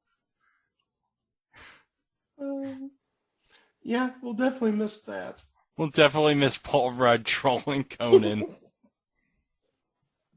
And, of course, we're going to wrap this bad boy up with a look at all of the notable names that sadly left us this past year. And we start with Chano from Barney Miller, Gregory Sierra. Yes. Y'all remember Chano from season 1? Yeah. Well, I remember him more from Sanford and Son, but your mileage may vary on that. Oh, and he was also in Soap, right, Mike? I've mentioned this in the past on the show. He was one of the wands in the final season, which was like the executor, sort of Sandinista Contra type. Yeah, you remember all the stuff that went on in Central America in the 80s, all that fun stuff. Oh, yeah. Yeah, he was one of those that basically kidnapped Catherine Hellman's character. He was one of the wands. I think he was Juan 1, because Juan 2 was Joe Mantegna, Big Tony from The Simpsons, among other things. And Juan 3 was Laurie Faso. There's a trio for you. You got Chano from Barney Miller, David Rossi from Criminal Minds, and the host of I'm Telling. Who are 3 people that have never been in my kitchen? I knew Greg was going to say that. I knew Greg. I should have put a wager down in Vegas before Greg said it. Hey. I knew he was going to say, who are 3 people who have never been in my kitchen? Hashtag 22,000 big ones. Amy Schneider laughs at your 22,000 big ones. Oh, well. Oh, our next one, Tanya Roberts. Notable for 2 big roles. First, as one of the substitute angels in Charlie's Angels. Yes. And second, as Midge Pinciotti on That 70s Show. Yes, and she was also a Bond girl in A View to a Kill. And she was also a Bond girl in A View to a Kill. Next up, this one, you'd think he would be eternal. Oh, yeah. Honestly, he lived to a ripe age. Norman Lloyd. Oh, what a long life he led. Indeed. 105 when he passed, or 106? Yeah, I think 105, 106, but... Well, he's at least 105. I don't know if it's 105 or 106, but we've talked about him because he was on St. Elsewhere. Yeah. Mm-hmm. And also because he was on the week of Match Game Hollywood Squares with the cast of St. Elsewhere. Yes. Yep. And believe it or not, that panel for that week, he's the first person to pass. Yeah. 37 years later, everybody else from that week is still alive. Everybody from that week was still alive, I should say, until Norman Lloyd passed. That's nuts. Mm-hmm. That's crazy if you think of just about the odds of that happening. And then you have the uncrowned king of daytime television, Stuart Damon, a.k.a. Dr. Alan Quartermain on General Hospital. Played that role for 30 years. Yeah. 30 years. Unbelievable. Just insane. And he was also on the short-lived Space 1999. Played 2 roles on that. Wow, Space 1999. Yeah, let's live on the moon as it blows up. Another thing about Stuart Damon, quite the game player. Yeah, he was on He Pyramid. liked his Pyramid. Yeah, he was on loved Pyramid. his Pyramid. Pyramid and Match Game 90 he was on quite a bit, I believe. Oh. Well, part of that is corporate service because, again... Yeah, corporate synergy, yeah, absolutely, yeah. Yeah. So, yeah. May he rest in peace. Next one. Clarence Williams III. Mod Squad. Link. Yep. Yeah. But That's all also, you need to know. That's all you need to know. But also, he was in Half-Baked. And, of course, there was this immortal scene that I always think of Clarence Williams III in. Well, you know, I'd be from Jamaica, man. Not a mercy. What part of Jamaica? Right near the beach. Boy! Yeah, you knew that was going to happen. Yeah. Oh, you knew that was going to happen. I really never thought we'd have a Half-Baked reference in this program. I was actually waiting for it. I Do just you want me to never thought we'd talk? have one. Do you want me to talk about the scene where Harlan Williams gave the diabetic horse food and killed it? Oh no! I think I'll kindly take a pass on that. Yeah. Save that for another episode there, Greg. Okay, so next up, we have a pair of people from Night Court. Oh, yes. First one would be Charlie Robinson, who, of course, would be Mac Robinson. And the second one would be Marky Post, who would be, of course, Christine Sullivan of Night Court. And those two were just part of they were basically the unsung heroes of the ensemble. And we do know them from beyond that, though. Of course we do. Yeah, Charlie Robinson, we've played the clip enough about him on How I Met Your Mother. Play the clip again. Yeah, I think we did. It's going in right here, absolutely. That's a penis. But Marky Post... That's a penis. That's a penis. Maybe I shouldn't have said Marky Post's name before you said that. But Marky Post, she was on Fall Guy. Of course. And also, she did a lot of work in the game show world before she got into acting. Both in front of and behind the cameras. Yeah, she did writing for the original Split Second. She did similar for Double Dare back in 1976 and 77. She was even a card dealer for a while on the original Card Sharks. Yep. So multifaceted, to say the least. She loves her game shows, that's for sure. She sure did. And she was a heck of a pyramid player, too. Pyramid, Password, Super Password, yeah. Oh, yeah. She made the rounds. She did. All right. Oh, this next one, Cloris Leachman. Oh, this was another person I thought would be around forever. Yep, Phyllis, and the last 2 seasons of The Facts of Life. Yeah. Yeah, but also Raising Hope more recently. But yeah, she was another one who was timeless. Absolutely timeless, yes. Yeah. Looking at our list, like the next 2 or 3 people are timeless. Yep. Yes. Yeah. Next one, Captain Merrill Steubing himself, Gavin MacLeod. Oh, Gavin MacLeod. Well, also don't forget Mary Tyler Moore. Mary Tyler Moore, yes. Speaking of Mary Tyler Moore, Ed Asner, the incomparable Lou Grant.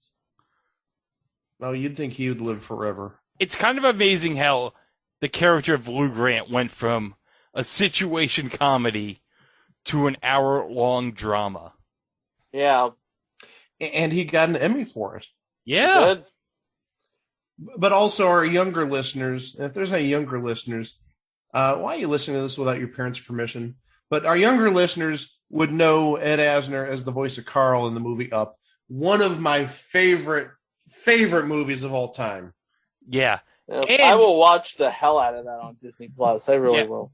And of course, right before his death, Disney Plus released a series of shorts with the character of Carl, voiced by Ed Asner, in a series of segments called Doug Days, which involves, of course, Carl and Doug, the dog from Up. Oh, that's great. Yes. And who doesn't love Doug? Well, Greg, no, who doesn't love Doug? Well, Greg, I think it's time to go have a pizza break. Jeez. Hey, I heard there was a really good pizzeria at the pearly gates. Hey! Boy, I wonder who we're talking about. The big ragu himself, Eddie Mecca. And apparently, according to Greg, somebody who orders a good Brooklyn pizza.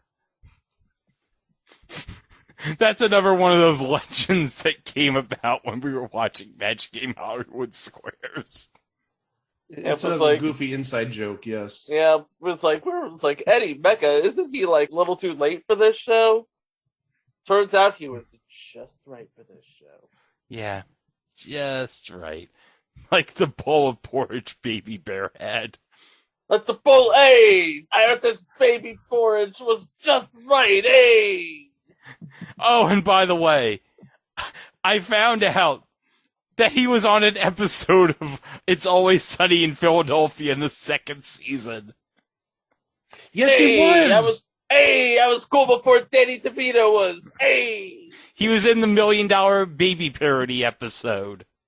Yes, he was. I found that out while listening to the It's Always Sunny podcast today because they were recapping that episode. I tell you what, jerk, why don't you take your big mouth and go someplace else with it? Listen, little buttercup, I'm just busting your old man's balls. You don't have to get your panties in an uproar. Oh, my God. Are you standing there? Come on, move. That guy is such an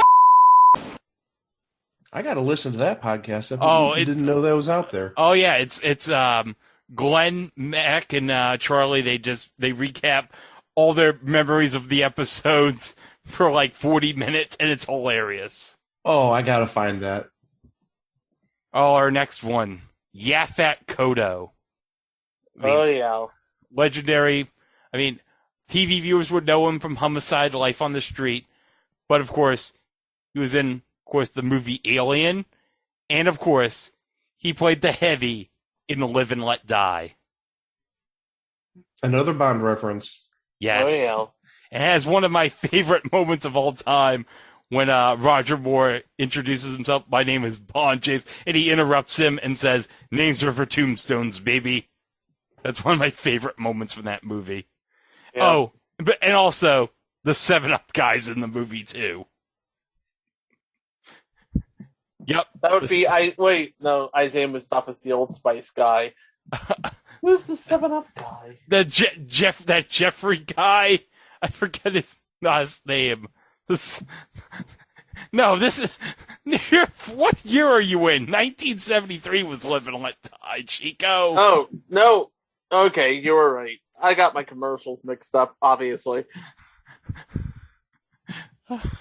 Oh, Jeffrey Holder, the 7-Up guy, was in Live and Let Die.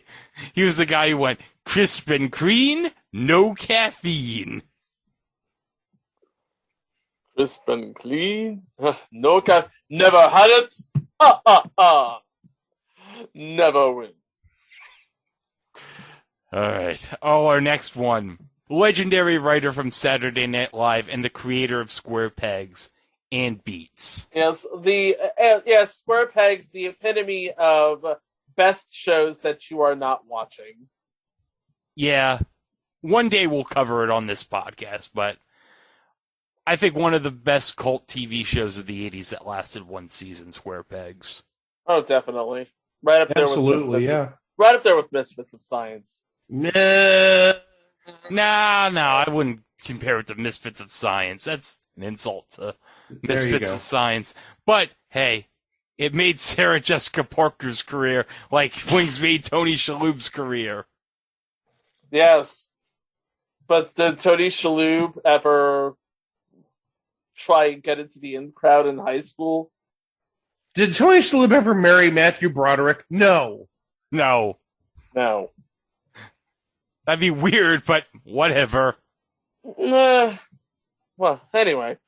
Next up, oh gosh. The last big champ of the Alex Trebek era. Braden Smith. And so sudden and so young. It was a tragedy when the word came down from that. Yeah, it was. It's just so surreal that watching Alex's last shows, and he was gone too, like soon after. Yeah, he was like 24. Way too young. Yeah. Next one we got is Sean Locke. May not be known to people on this side of the Atlantic, but if you're a fan of 8 out of 10 Cats Does Countdown, he was a regular on that show. Very funny comedian. Unfortunately, passed away from cancer earlier this year. And just looking around on social media, comments from other 8 out of 10 Cats Does Countdown fans, very sad, very shocking. And even for the Christmas special, which aired earlier this week, they did have a little in memoriam card at the end of the show for him. That's nice. Oh, well, we've talked about this guy on the podcast a number of times. Alex Cord. Oh, yeah. Of course, the guy in the chair on Airwolf. The guy with the eye patch. The guy with the eye... Oh, that's right. He has the eye patch. Ernest Borgnine was the guy in the chair. Yeah. I masturbate a lot. Hey, Chico, do you think Ned Leeds ever watched Airwolf? Probably.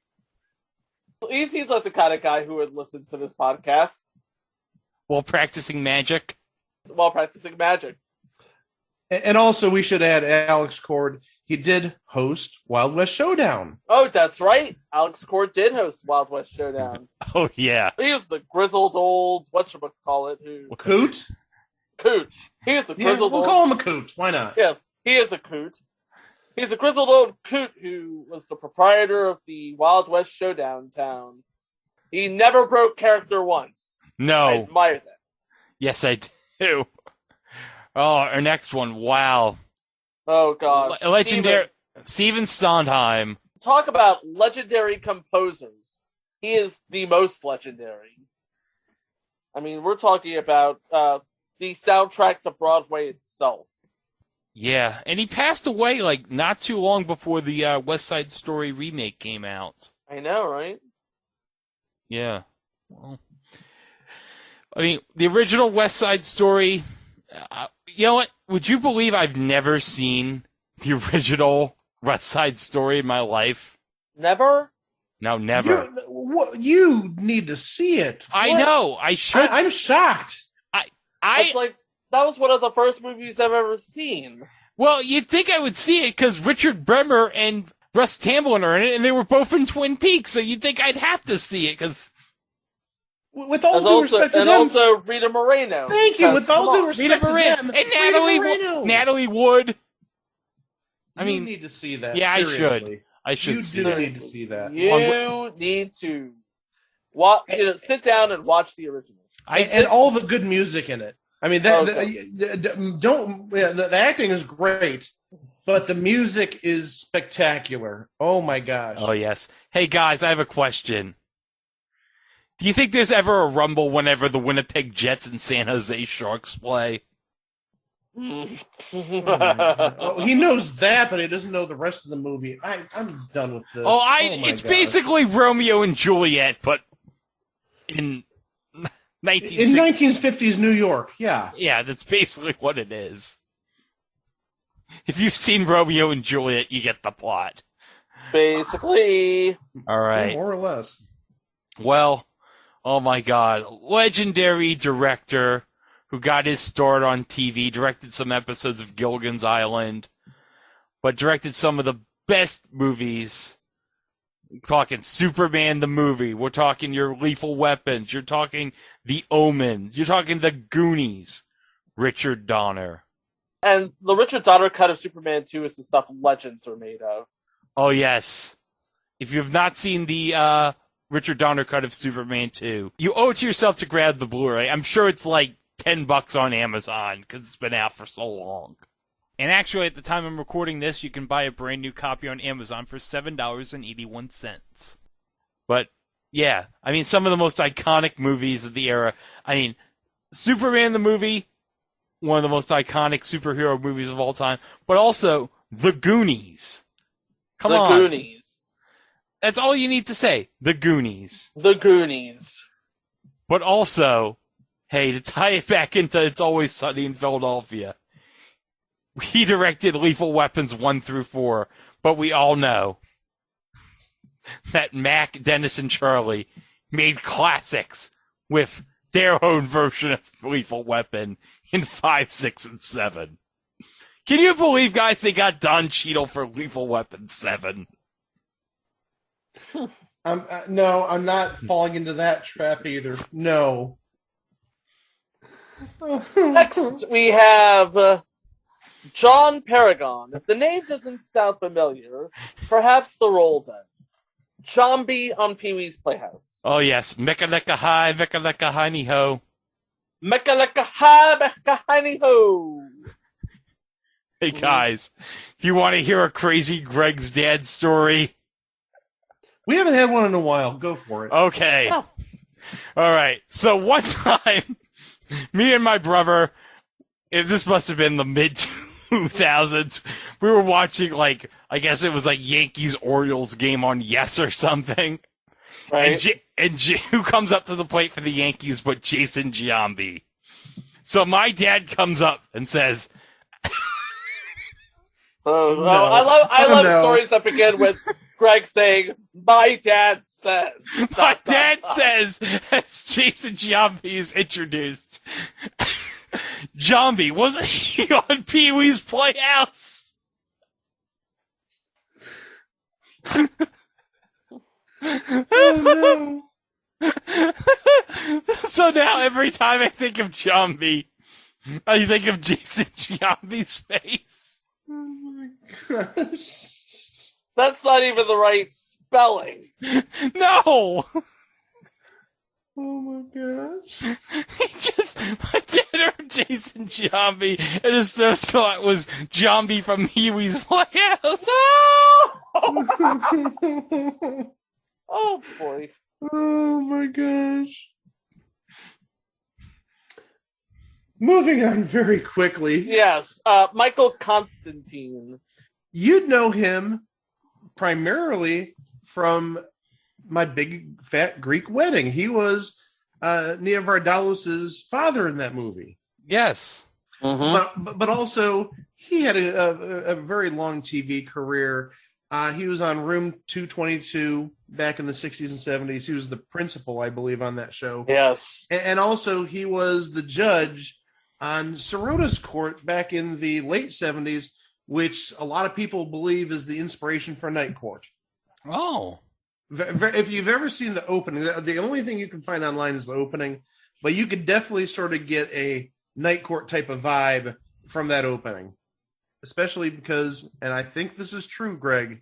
Yeah. I think Billy Barty is in the opening. Oh. There's a short person, and I wouldn't be surprised if it was Billy Barty. It's either him or Patty Maloney. It looked like a male to me. Okay, so it's probably Billy Barty. It may be Billy Barty. Who knows? But yeah, that's a big loss. And speaking of big losses. Tony Mendez. Uh-huh. Cue card man for David Letterman over the years.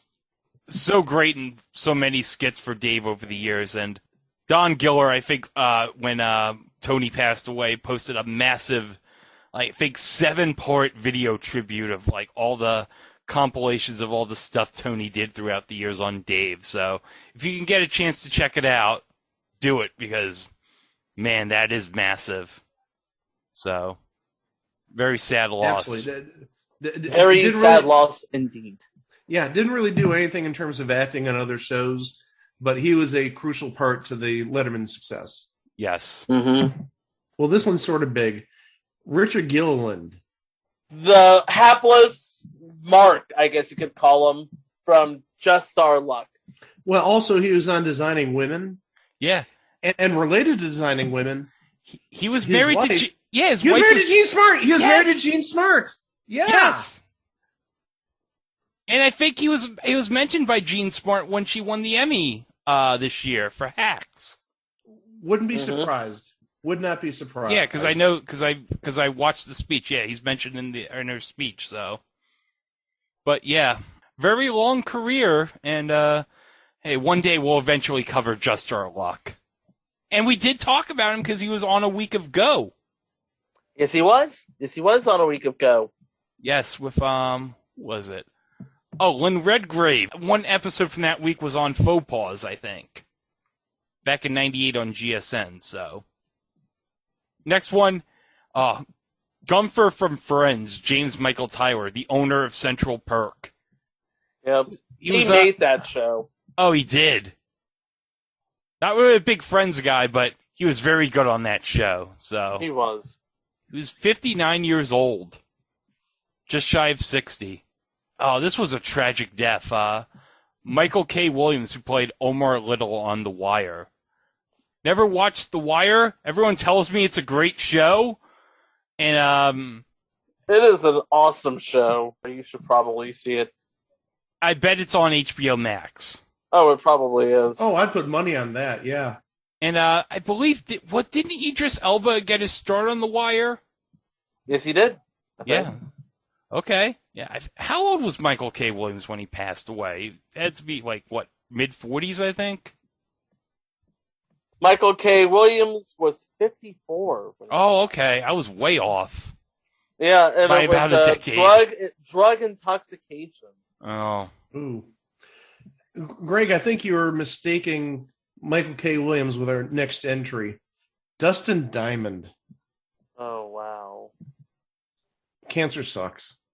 Indeed. And obviously, we all know him as Screech, Saved by the Bell. But yeah, he was only, I think, 44 when he passed away. Yeah. And in the second season of the Saved by the Bell reboot on Peacock, there is a nice little tribute to Dustin Diamond at the end of the first episode of season 2. I got to see that. And another very tragic, very sad cancer death. Willie Garson. Yeah. Wow. Sex in the City. That's the big one, yeah. Sex in the City. But he was also on an episode of, he did a guest spot on Quantum Leap at the beginning of the 5th season. Do you know who he played in the episode of Quantum Leap? Who's that? Lee Harvey Oswald. Really? It's the epic two-parter where Sam leaps into Lee Harvey Oswald. It is an incredible two-parter of Quantum Leap if you ever see it. Also, Willie Garson, he was on Celebrity Poker Showdown on Bravo back in the mid-aughts. And he was actually a semi-regular celebrity on 25 Words or Less. Yes. Yep. And a good celebrity at that. Great game player. I think, was he on Pyramid in the Donny Osmond Pyramid, if I recall correctly? I think you're correct. Yeah. You are correct. Well, our next one, Frank Bonner from WKRP in Cincinnati. Yeah. He made the role of Herb Tarlick. Oh, and also, Mike, you're going to love this. Yeah. Frank Bonner sold Henry the refrigerator Sherry was trapped in. Oh, no! It's all Frank Bonner's fault. It was all Frank. I thought you said I was going to love this. No, he said I was going to love this. Why would you love it? Mike's the one who always brings up Sherry being trapped in the refrigerator. Punker. And also, we should mention he was on Just the 10 of Us. He was Father Hargis. Oh, yeah, he was on Just the 10 of Us. Yeah. I had forgotten he was on Just the 10 of Us. Oh, yeah. Oh. Oh, this is a biggie. Willard Scott. Oh, wow. Weatherman. No, another person who legitimately you thought could live forever. Oh, yeah. Mm-hmm. You wanted him to get to 100. Oh, yes. We wanted to honor him for honoring so many. Yeah, I would always love when he would honor the people that were 100, sponsored by Schmuckers. But also, I hopefully we'll get around to it when we get to the period when he's hosting the Macy's Thanksgiving Day parades. Well, probably about maybe, 2 or 3 years before he starts hosting them regularly. But, oh God, he was so great on the Macy's Thanksgiving Day parade every year. He was. Yeah. He was. And of course, don't forget, he was the original Ronald McDonald in McDonald's commercials. Yeah, that's right. He was the original Ronald McDonald. Yeah. Okay, our next one. Oh, Michael Nesmith. Wool Hat from the Monkees. It's hard to believe that now, I think 3/4 of the Monkees are gone now. I think Mickey Dolenz is like the lone surviving monkey. Mickey Dolenz? Yeah. Yeah. Because Peter Tork died, I think, a number of years ago. Yeah, then and Davy Jones, I believe, was the Davy first Jones monkey. has been a decade or so, yeah. Davy Jones was the first monkey to die. Yeah, hard to believe. It's already been a decade since he died. Wow. Didn't Michael Nesmith's mother invent liquid paper? Mm-hmm. Yeah, she did. Yeah. So every time you make a mistake on the whiteout, just remember, Michael Nesmith's mother made it possible. Indeed. And then there's somebody we actually covered on a previous installment, Christopher Plummer. What wasn't he in? Square pegs? Wings. Yeah, prove us wrong. But, hey, he was the Klingon baddie in Star Trek VI. Oh, yeah. Yeah, the Klingon baddie who was quoting Shakespeare. Oh, guys, you're not going to believe this. I was watching Star Trek VI, actually, 2 weeks ago, because that's what I do when I have some time to kill. I'm like, you know what?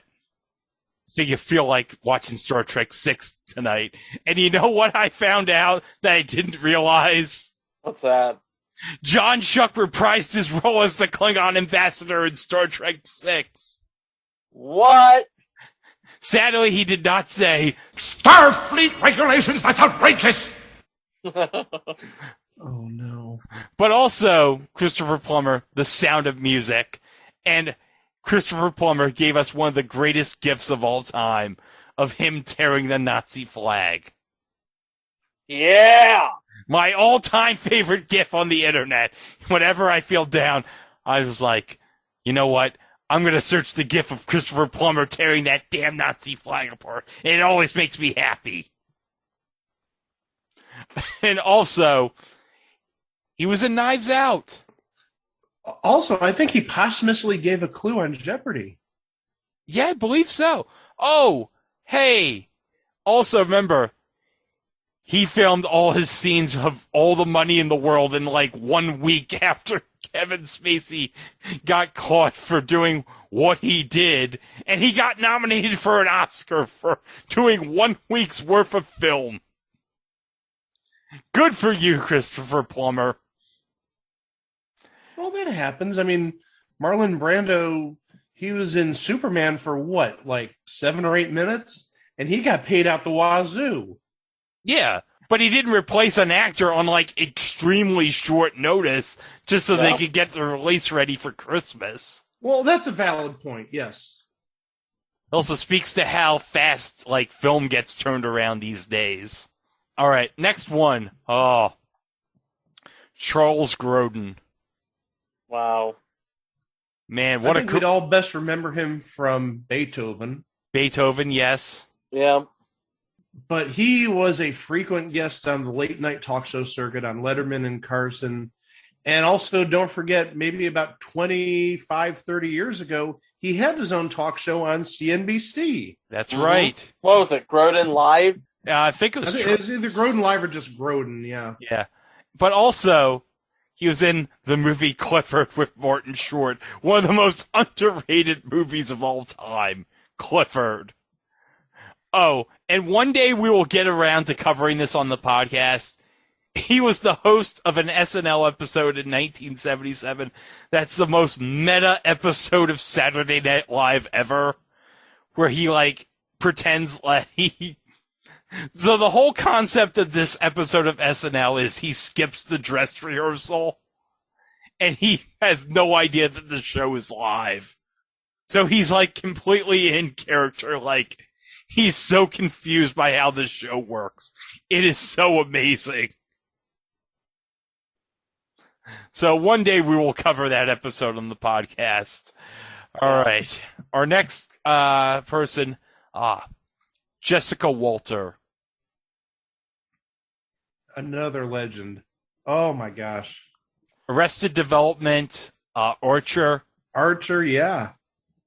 She was on Dinosaurs. She played the voice of Fran. Oh, that's right. She was the voice of Fran Sinclair on Dinosaurs. Of course, now on Disney Plus, you can stream all the episodes of Dinosaurs and get all the not the mamas you want. Including that classic episode where she go, remember the episode where Robbie did implied that Robbie did steroids? I remember that, yeah. Dash on Funny or Die did a very special episode about the episode where Robbie got jacked on steroids. But they couldn't call it steroids because you can't say steroids on TGIF. No, you couldn't. Peter Scolari.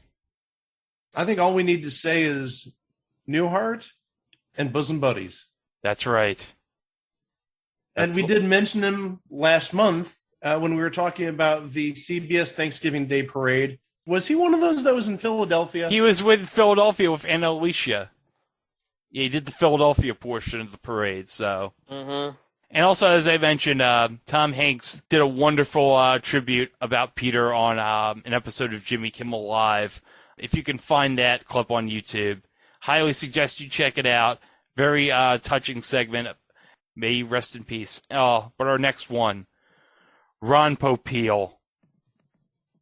Oh my God. Yeah, the Mr. Microphone, Mr. Ronco. Pocket Fisherman.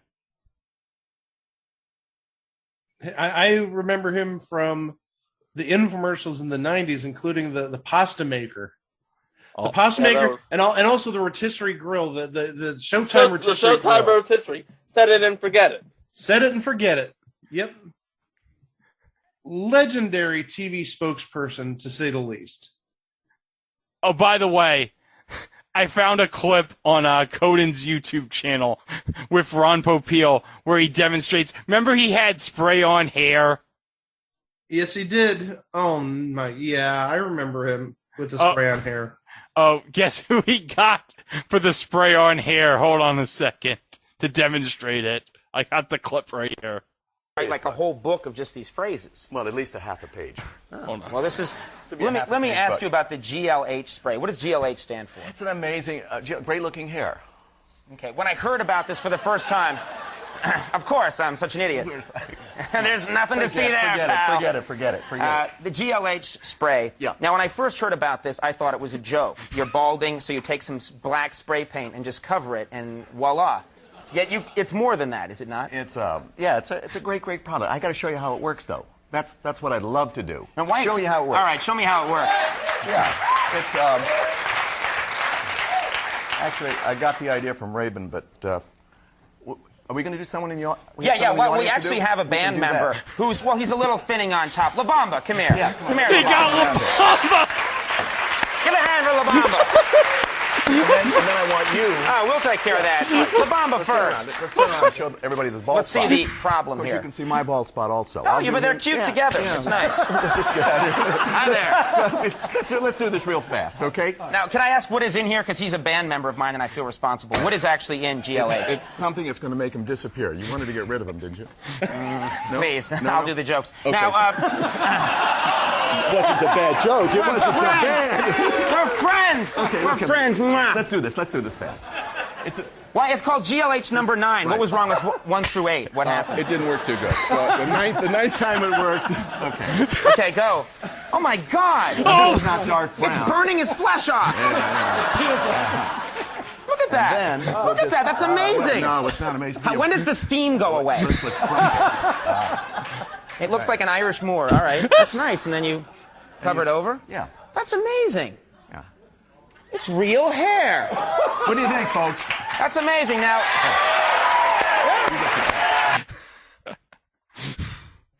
It's amazing. He had no gray hair before the GLH went on, and he had little streaks of gray hair afterward.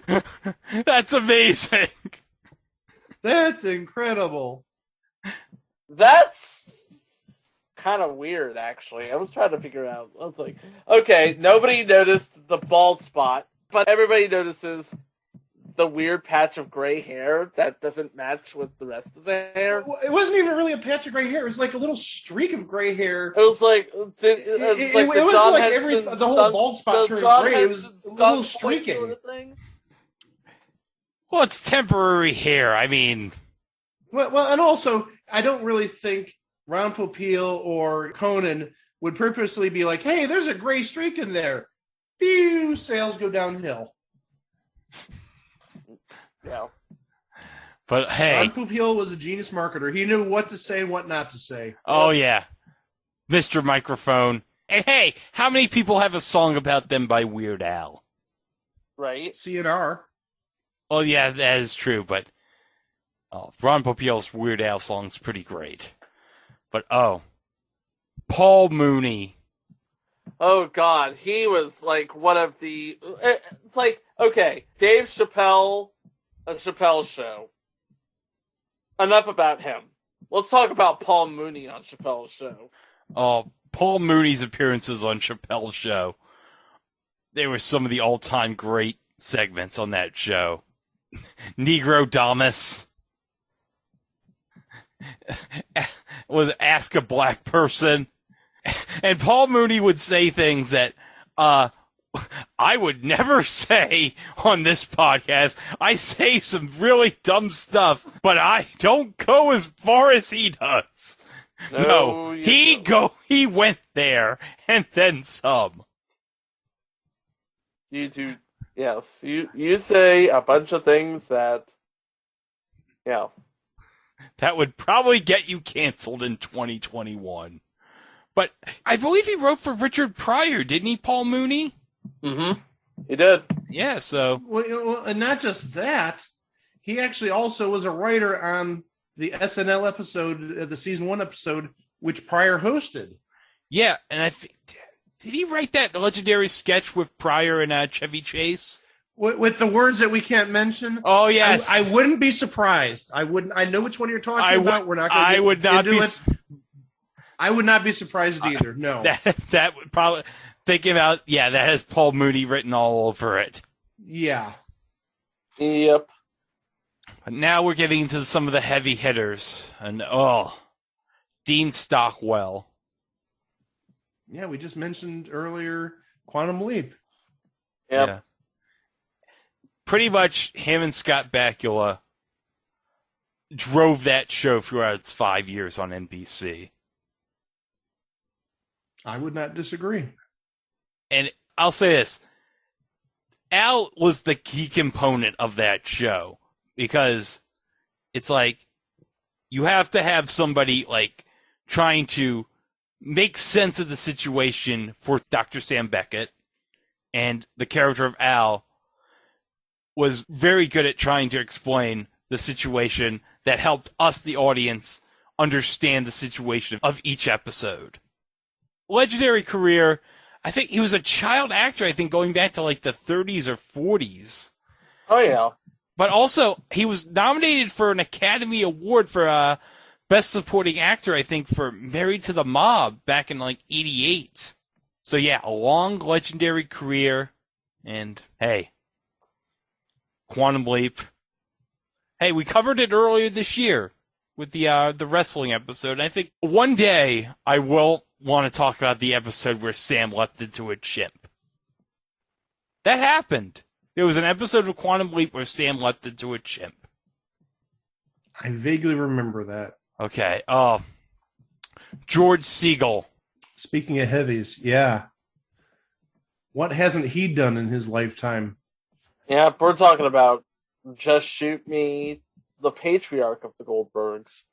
He had to be, like, what, in his 90s when he passed? No, he was 87. Wow. Yeah, I didn't think he hit 90, but I knew he was older than 85. Wow. I mean, his career goes back to the 60s. And we're talking about film career and TV career. Nominated for Best Supporting Actor for Who's Afraid of Virginia Woolf. Yeah, just absolute legend. Semi-frequent Carson guest. He voiced Benton C. Quest on The Real Adventures of Johnny Quest back in the mid-90s. Wow. Yeah. I did not realize that. Is that the one that had J.D. Roth in it? Yes. Yep. Yes. Okay. Well, that's good. All right. Oh, Larry King. If you don't know who Larry King is, what podcast have you been listening to?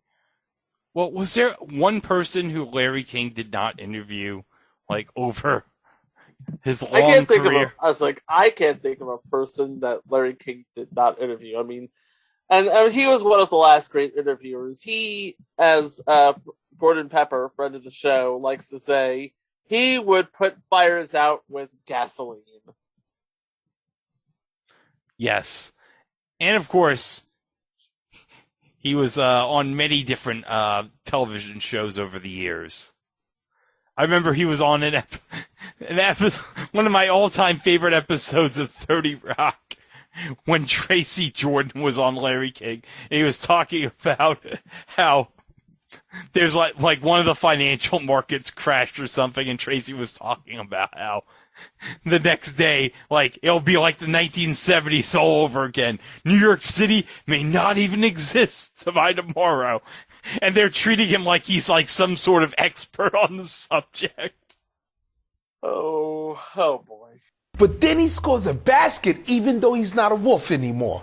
We're here with Tracy Jordan, who just recounted, by the way, the entire plot of the movie Teen Wolf. What? Oh, hold on, Tracy. My producers are telling me there is breaking news. The Asian financial markets have just opened to a huge sell-off. And we're going to switch to that story right now. Good. I'm glad I'm here. Your thoughts, Tracy Jordan, on how this is going to impact Wall Street. Larry, I'm not an expert, but I do have a strong opinion. New York, as we know it, will no longer exist tomorrow. Expand on that. Look, I grew up here, Larry, in the days before Starbucks. And if Wall Street crashes, it'll be the 1970s all over again. People will get mean, the streets won't be safe, it'll be graffiti everywhere, and the movies will only cost $3. Tracy Jordan, saying 3 serious things and then a joke. Well, and also, we did mention him in the past because he was a central figure on To Tell the Truth in 1980. Yes, he was. Yep. That was before he hit the big time. So nobody would have recognized him back in 1980. He primarily was a radio host back then.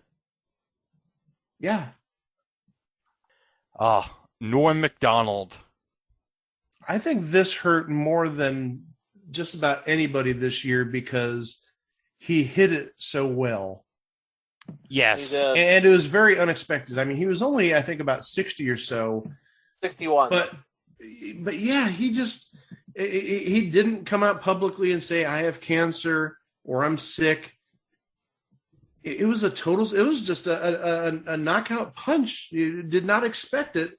And again, what wasn't he on in like the 90s, 2000s, and 2010s? Well, he had his own show, obviously. And also got his big start with SNL.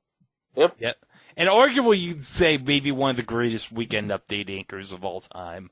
It's like he did the slow play when it came to anchoring update. It's like, okay, here he is anchoring update. Nobody really gets it.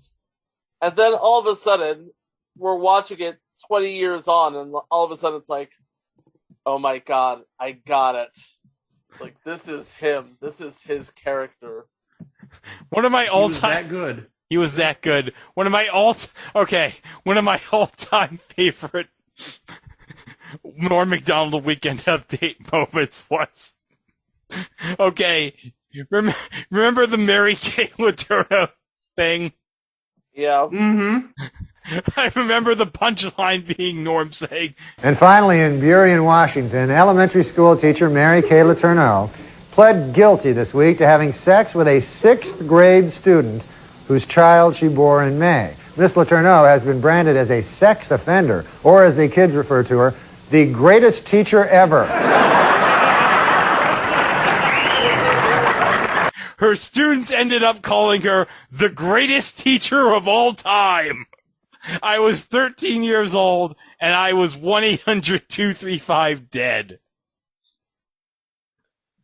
Oh, him, not just that joke, but anytime he talked about O.J. Simpson, still looking for the real killers.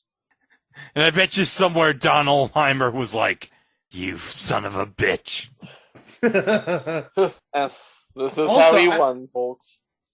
Also, I think we'd be remiss if we didn't mention that he voiced the pigeon on Mike Tyson Mysteries, one of the really good Adult Swim series of the last 10 years. Oh, yeah. He was so awesome on Mike Tyson Mysteries.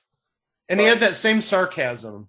Yeah. Yes. And he also voiced a similar character on The Orville, only instead of a pigeon, it was a blob of slime. A blob of slime. A blob of sarcastic slime. Yep.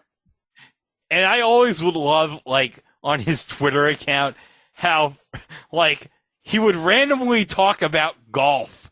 Like, seriously. He would be seriously live watching golf. And I would be fascinated. It's Norm Macdonald, and he's tweeting about golf. Like, there's no joke to it. It's Norm Macdonald tweeting about golf. Like, he really loved golf. I didn't know that. I knew he liked his poker, but I didn't know he liked golf. Yeah. Oh, yeah. He was a big poker player on television. Yeah, he was. But, we saved the best for last. Yep. And I would say this man, an icon of this podcast. Indeed. Alan Coulter. Seriously, what couldn't he do? I mean, he could be the straight man, he could be the voice, and he could also be that guy who is just an absolute what must go on in his head. But also, I think more than anything else, he was very charitable. He had a huge heart. Yes. He did. He really did. But around these parts, I mean, we talk about him quite a bit, not just for Letterman. We talked about him announcing several shows, including, God, how many entries? $50,000 Pyramid, Money Maze, To Tell the Truth in 1980. And also his big role, I think, at least before Letterman, being the USA announcer. Yeah, the voice of the USA Network. Indeed. Oh, and by the way, An absolute legend, yeah. And by the way, I think last week I found a Game Boy commercial that Alan Coulter did voiceover for. I think it was like right around the time the Game Boy came out. I'm like, God damn, that's Alan Coulter doing the voiceover for the Game Boy on this commercial. The Martians are coming! Yes, and Mario is your only hope. Team up with him in Super Mario Land. Guide him on the Nintendo Game Boy. Challenge the mysteries and terrors of ancient Egypt. Battle all the horrors of the deep. Master lots of weird worlds to give Mario a happy ending and make your world a better place. Super Mario Land and other exciting games for Game Boy. Nintendo. Now you're playing with power. Portable power. It's like, what did he do? Like, wow. But yeah, I think, the USA Network stuff, like, every time I try to find a classic commercial break for the Place to Be Nation cuts, if I can find any promo of Ernie Anderson from ABC and anything related to Alan Coulter from the USA Network, those are my top two go-tos. Like, I gotta find something from Ernie, and I gotta find something from Alan. If I can, like, find something where, Alan Coulter's, like, saying, hey, like, tomorrow on USA Network, like, I don't know, like silk stockings or something. I wouldn't have done the silk stockings. Oh, yeah, I probably wouldn't, but probably would have done maybe like the USA Network movies or something. Oh, definitely. Movies of the week. Let's even simplify it more. I know he did the game show block ads. Oh, yeah, he definitely Stay tuned for Bullseye. Or Jackpot. Yeah. Stay tuned for Bumper Stumpers after this CONUS news break. And with all due respect to Alan, him doing a promo for Silk Stockings, that's a boner killer. Good night, everybody. How do you... Hey, given the fact that his character on Letterman was a sexual deviant... Oh, boy. Oh, no. How do you know he wouldn't have been right at home in an episode of Silk Stockings? I didn't say anything about he wouldn't be at home in an episode of Silk Stockings. I just said him saying, coming up next on USA Network, Silk Stockings. Right. No, I'm going limp all of a sudden. Oh, boy. Oh, dear God. Stay tuned for more of Mike Klaus's sexual dysfunctions next on this podcast. Oh, dear God. If you can just Google on YouTube anything of Alan Coulter from Letterman, I guarantee you will have a smile on your face every time. You will. You will. Just go to Don Giller's channel. That's really all you need to do. He's got more than enough Coulter footage. Yeah. So, yeah, do that. A very late entry to our list of people who passed in 2021 who actually passed after we recorded this episode. I think we need to pay our respects to John Madden, because not only was he a really great NFL coach, not only was he the namesake of probably the most successful sports franchise in video game history, but also for ages, he and Pat Summerall were one of the best duos at calling football games for decades. We're at least going back to the 70s, all the way up until with Fox in the late 2000s. So an absolute legend who, unfortunately, we lost on the 28th of December after we recorded this episode. And one more late breaking passing that we have to report.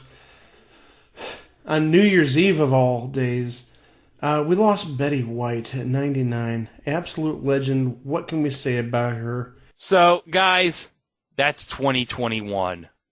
We had some highs, we had some lows, we had some conversation, we had some controversy, but we had, more than anything, a whole lot of things on TV. And hey, in 2022, can you believe this is going to be the 4th year of this podcast? Yep, we were... Not the 4th complete year, but yeah.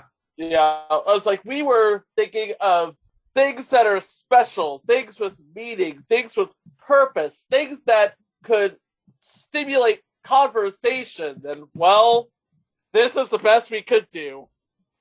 Take a listen. Baseball Night in America, a regionalized concept. You'll see a game in your region that's important to those of you in those particular areas. It also gives us the capability of updating games as never before. So sit back, relax, and enjoy the premiere of Baseball Night in America as we take you out to the ball games. I love you guys, man. You know, you remind me of my kids. Oh, you got kids, Maniac? Nah, not anymore. That he's certifiably nuts and apparently suicidally depressed because during rehearsals he would come soaring down from the top of this mountain and just bam with the thud that you thought the thing had to have broken its neck. It was like a Bugs Bunny cartoon. Slid down the window, hit the ground, flapped around, apparently knocked senseless. Now I'm thinking the bird's trying to kill itself. Cursor, I need something a little less flashy. What does it matter where I'm going?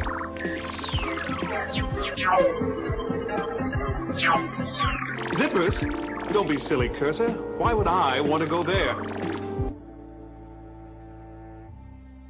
In the galaxy of Kentucky, the fight for justice continues. Hey, you T-boned my cruiser.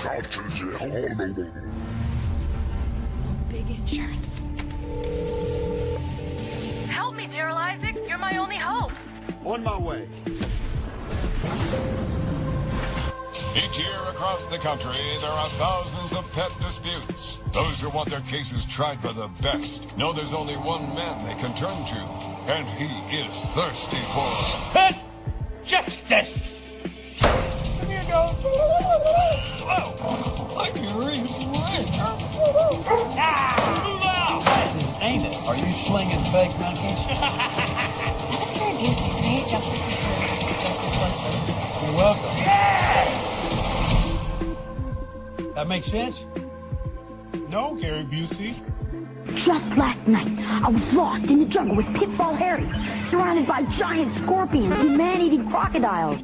Say you didn't get this one, Bones. Oh, yes, I did. But it has... Someday I'll learn. Aye, Captain. But you've got to admit, if we've got to have tribbles, it's best if all our tribbles are little ones. I'm so glad you decided to stay because we are going to put a special prize on the board just for you. Oh, my God.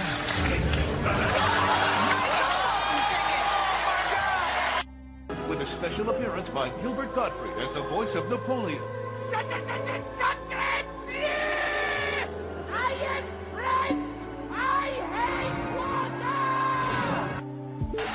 Down the middle, James, the lateral! To the corner of the end zone! Can you believe that?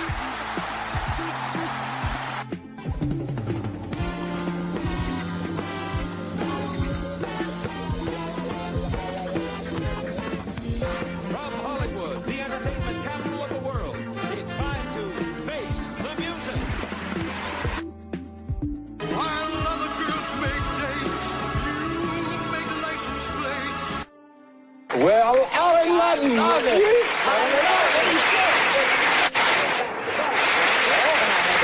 See how it going. I love the dog. Look at how that's done. Isn't that something? Yes, what are the rules? I'd love to hear rules. What? I need the rules of the game. Do you like rules? I dig rules. Well, I've got some for you in a minute, but before you go, you watch him every day on Thumpers here on NBC, and if all of your fans watch this show, we got to be a hit. We're together, back to back. You bet. See you Now, every wait a day. minute. If you pass the store on the way home, would you give me a couple of dozen light bulbs? Thank you, Alan. Alan Ludden, ladies and gentlemen. What is your prescription for Charlie and to kind of cure his wild side? Charlie needs to stay single. You know, if he's still having a problem, but whatever it is, it might be. He had the beautiful Denise Richards, the beautiful Denise Richards. You know, they have two beautiful children together. And now this situation here, I don't understand why people continue to get divorced and then get married, and then you get divorced, and then he's gonna get married again, even after this. You know, remember I said it. Why do they continue to do that? Like they can't deal without that someone up under them. Well, I mean, you have to question, you know, the women that are getting into relationships with him. Are they there for? What are they there for? Because, I mean, obviously going into these relationships, they know what they're getting into. They know what has happened, you know, prior. He should have the highest paid publicist because this guy, no matter what he does, he comes out on top. He comes out on top. Remains on top. Yeah. No pun intended. Yeah. He still remains on top. On the next What a Country, I got credit. I don't leave home without it. he discovers credit cards. You give people plastic and they give you stuff. He discovers shopping. I spend so good, they send me more credit cards. He discovers the bill. Credit card junkie. Going crazy with credit cards. I am plastic monkey on my bed. On What a Country. You, watching this at home, worship me. I command you, become my willing thralls and live eternally. That's all for this edition of the People's Court. Know the sweet sublime feeling of complete obedience to your evil master. Come serve me, the Prince of Darkness. I command it. Serve me. Wait 1 second. Obey me. Emmett Smith! Oh, thank God! Yeah, I get that a lot. You gotta tell me, who won the Super Bowl? The game was last night? You know, once you win 2 or 3 of those things, it's kind of like, yeah. But you're Emmett Smith. You're a football player. It's Super Bowl Sunday. What could possibly be more important than football? Dance, my friend. Dance.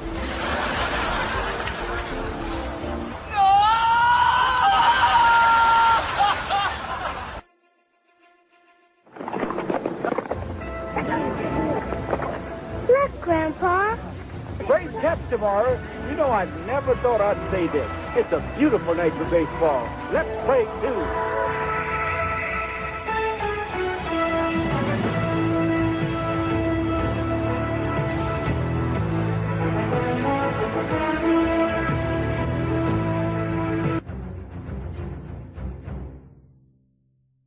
This is what they think of us in Japan. Hey guys, you know what?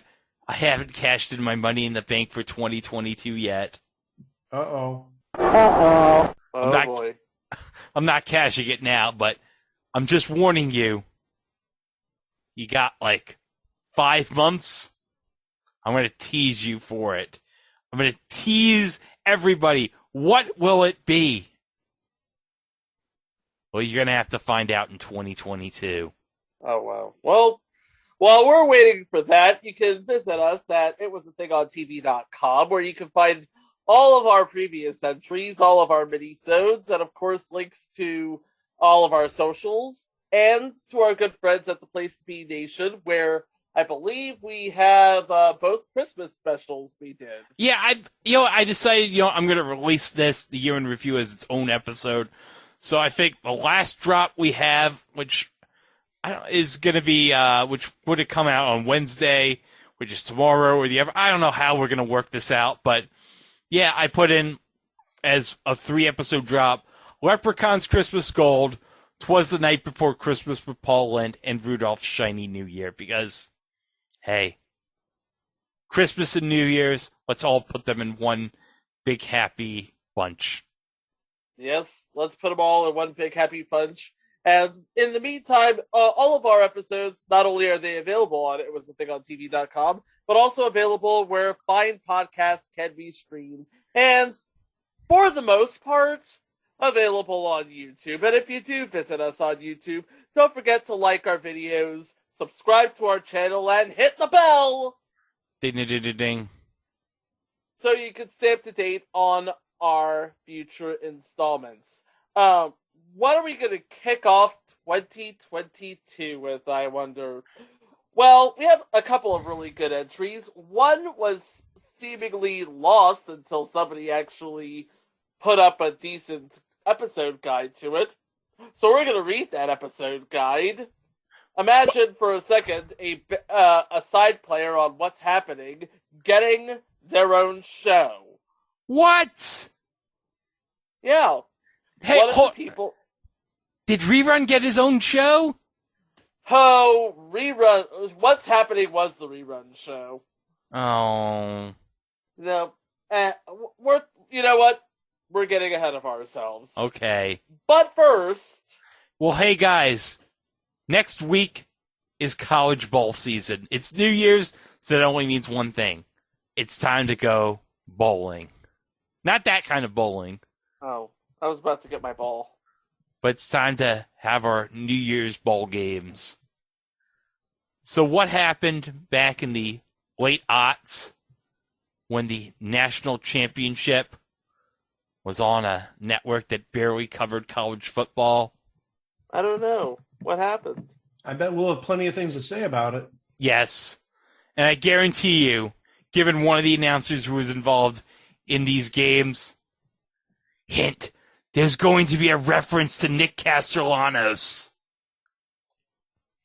Nick Castellanos? Yeah. So, we have bowling, and we have a What's Happening deuteragonist in her own show. I just spoiled it, didn't I? Yes. That's all coming up as we kick off 2022 right here on It Was a Thing on TV. Thank you ever so much for listening over the past year, and have a very, very happy New Year. Have a very safe, happy New Year. Remember to be healthy. Remember to be kind. And we will see you next time. Wow! All right, now wait a minute. No, she's gonna ruin it. She is good. Once more, Charles Dustin Riley's gotten me to make a fool of myself on network This television. just came from all of us to you. Oh. It's you've heard of the changing of the guard? Yes. This is the famous moment in our show where we change our sign to make way for Match Game 79.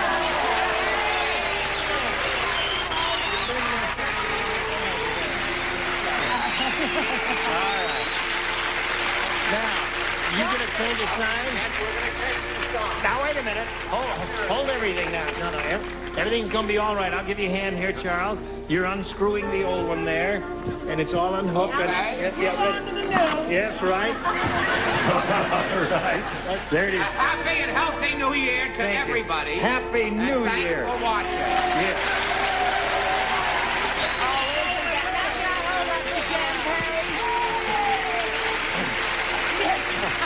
It don't work, Fred. It don't work. Is that it? You got it plugged in now. Is it on? Is it on? Turn it on!